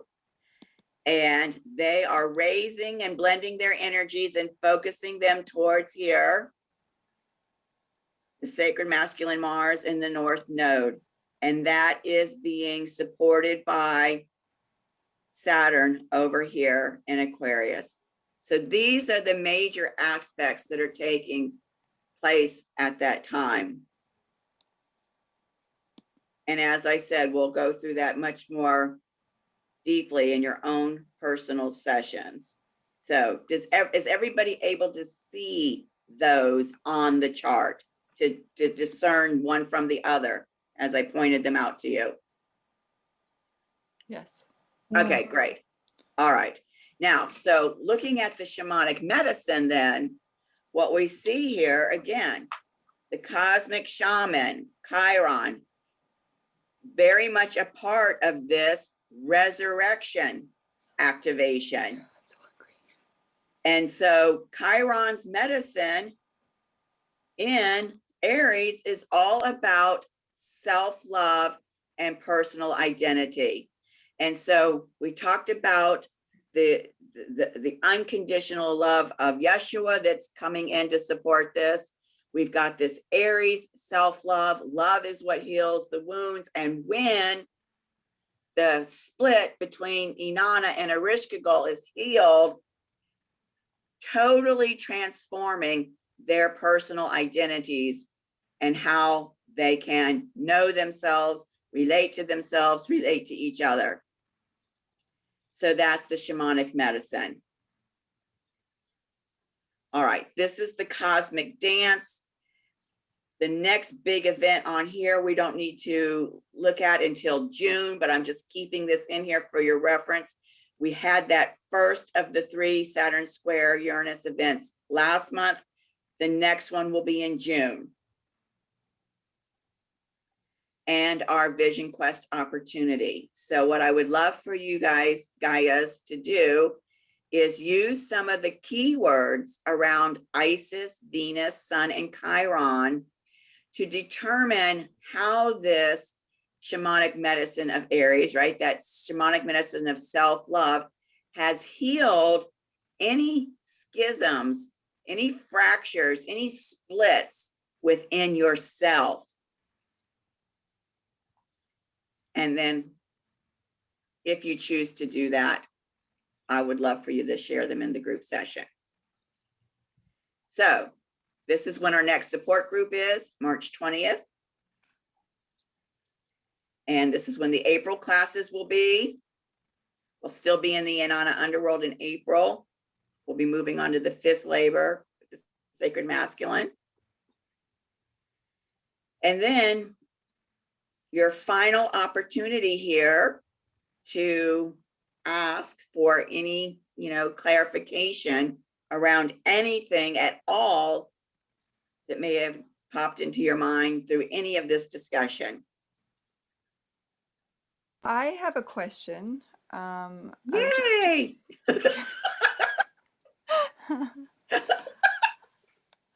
Boy, my hair looks a little bit crazy right now. I have a It question was a good around session. the difference in energy, and I don't know if there's something written about it or just like a feeling sense. Because with the moon phases, when you're moving into like the full moon, there's the waxing phase, and then you're moving out, it's the waning phase.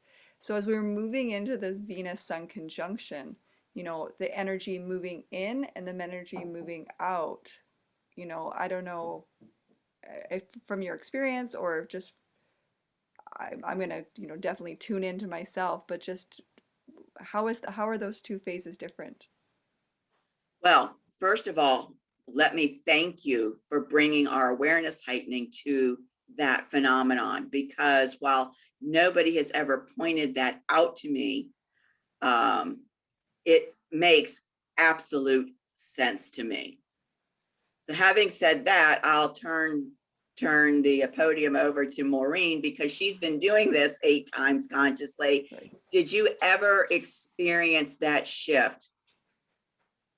No, I didn't. Did Absolutely anyone not. ever point that out to you No, to feel into? I don't think so. That was never the focus. But yeah, it should feel different. Should Yeah, be I a had the shift. expectation that it would. Maybe I was wrong to have that expectation. It's No, I don't interesting, think Leela, so. because you No. raised a question that I was assuming I had an answer to. But it's an assumption, which Yeah. is that you would feel more vulnerable being stripped of your defenses than you would be getting them back. I would think that coming back out would be quite liberating compared to being stripped. Yeah, I mean, there's a personal interest in for me. So the year that I was born, the Venus Sun conjunction was on June 17th. I was born at June 27th. So I was born on the other side. But if I had be born at June 7th, I would have been in the phase leading to the Venus Sun conjunction, but I'm on the other side leading towards the evening star. So I was just curious if there's anything written about that, but I'm also, it's always interesting because for me, I really see in these like the subtle movements. I'm always kind of curious about those, and especially these phases Absolutely. of the planets. Yeah.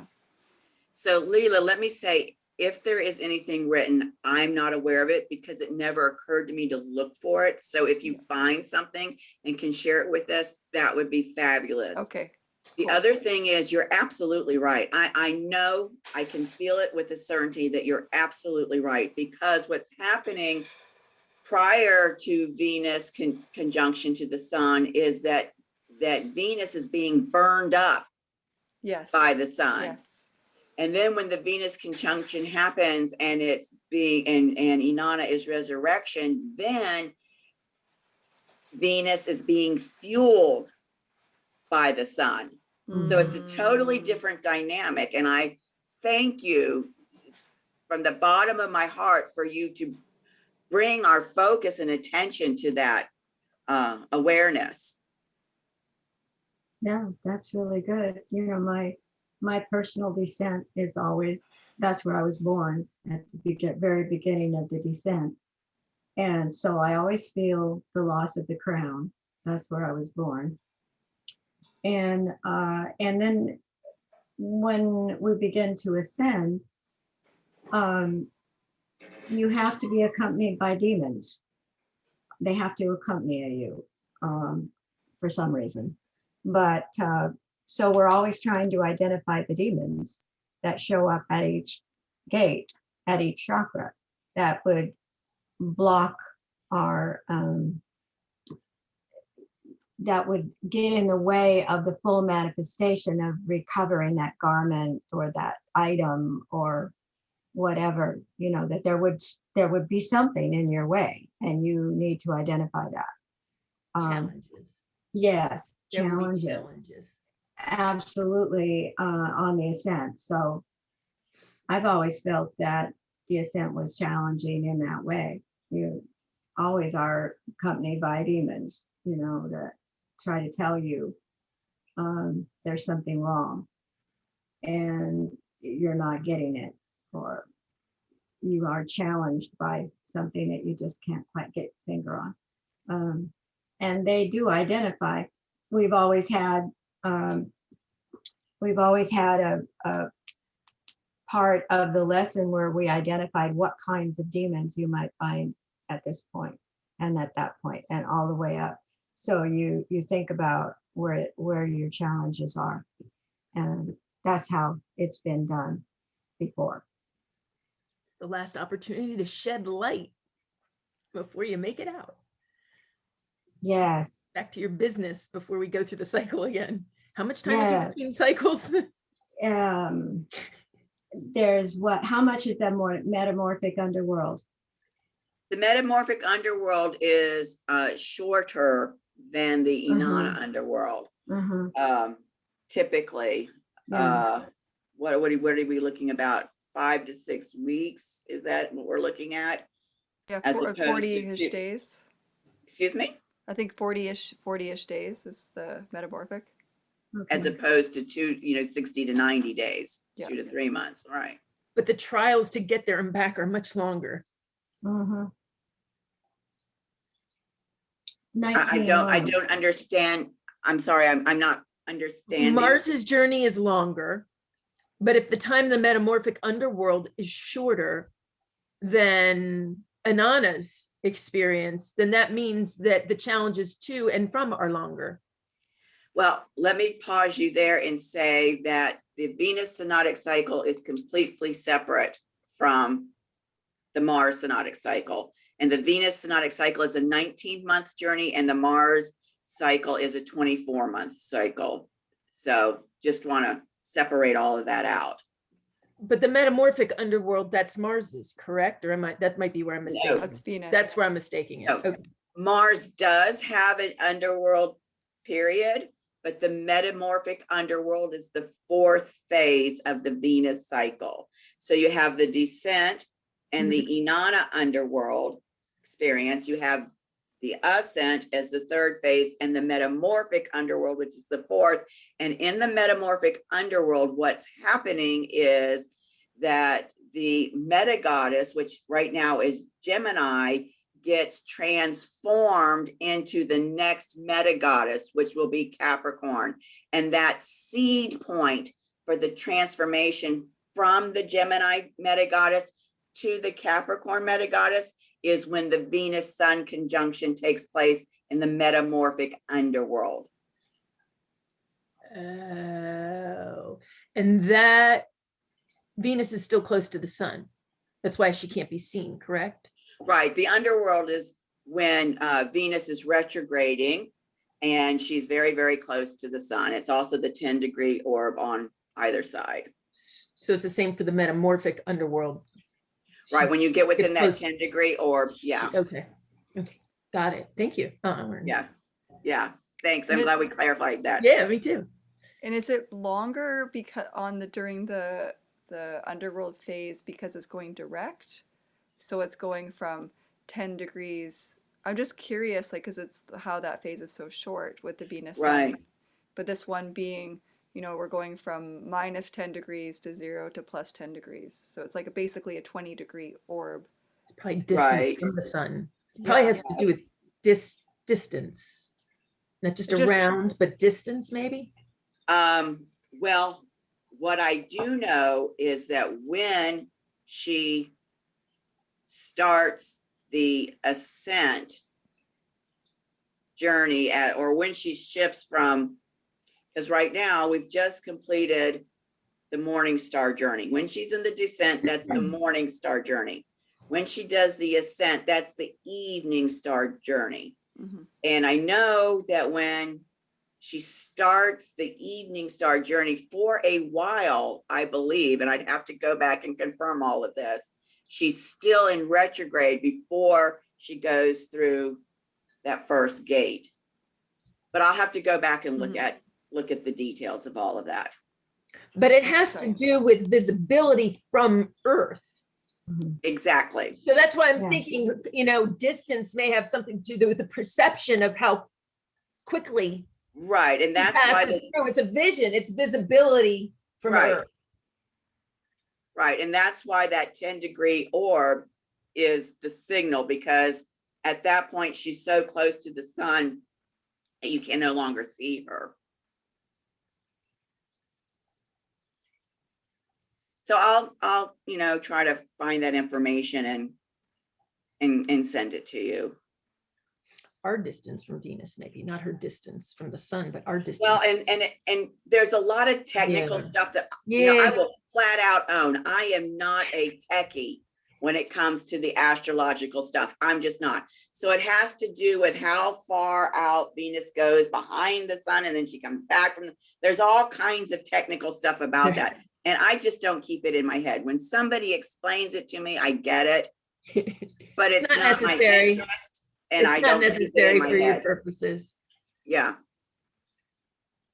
I am fascinated by the perception of the science, though.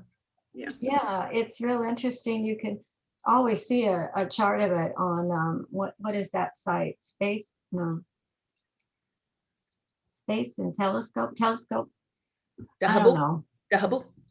No, it's just they have a diagram, and you can see where all the stars are and how they relate to each other. And I can't think of the name of it. Something in telescope. It's where Kaylin always gets her charts, and I can't remember. Sky and telescope. I think that's it. Yeah, and they have a chart of all the planets are doing at any one time, and you can see where they are in relationship to each other and the sun and the moon. Okay, so are we good, or do we have more questions and We ran answers? over.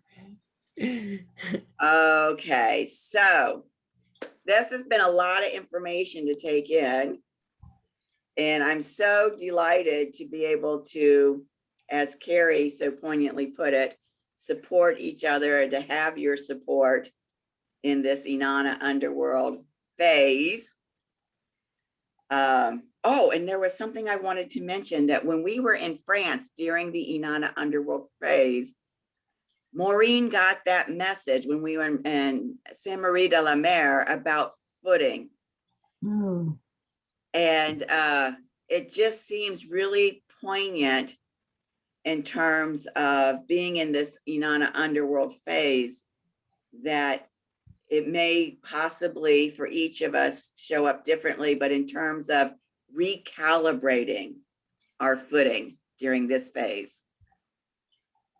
Thank you for that. I like that. I'm doing that. Yeah. Yeah. I apparently didn't do it right because I fell down the stairs. You did it in a way that you could learn something the hard way. Isn't that the best way? That's the way I prefer, apparently. It's the most effective way. It's expedient too. Well Yes, done. it is. Oh And my God. it's still feeding us today. It's a beautiful thing. That message has had so many layers of meaning. So Hasn't it though? Yeah. God. All right, goddesses, thank you for spending this extra half hour with me. Thank you.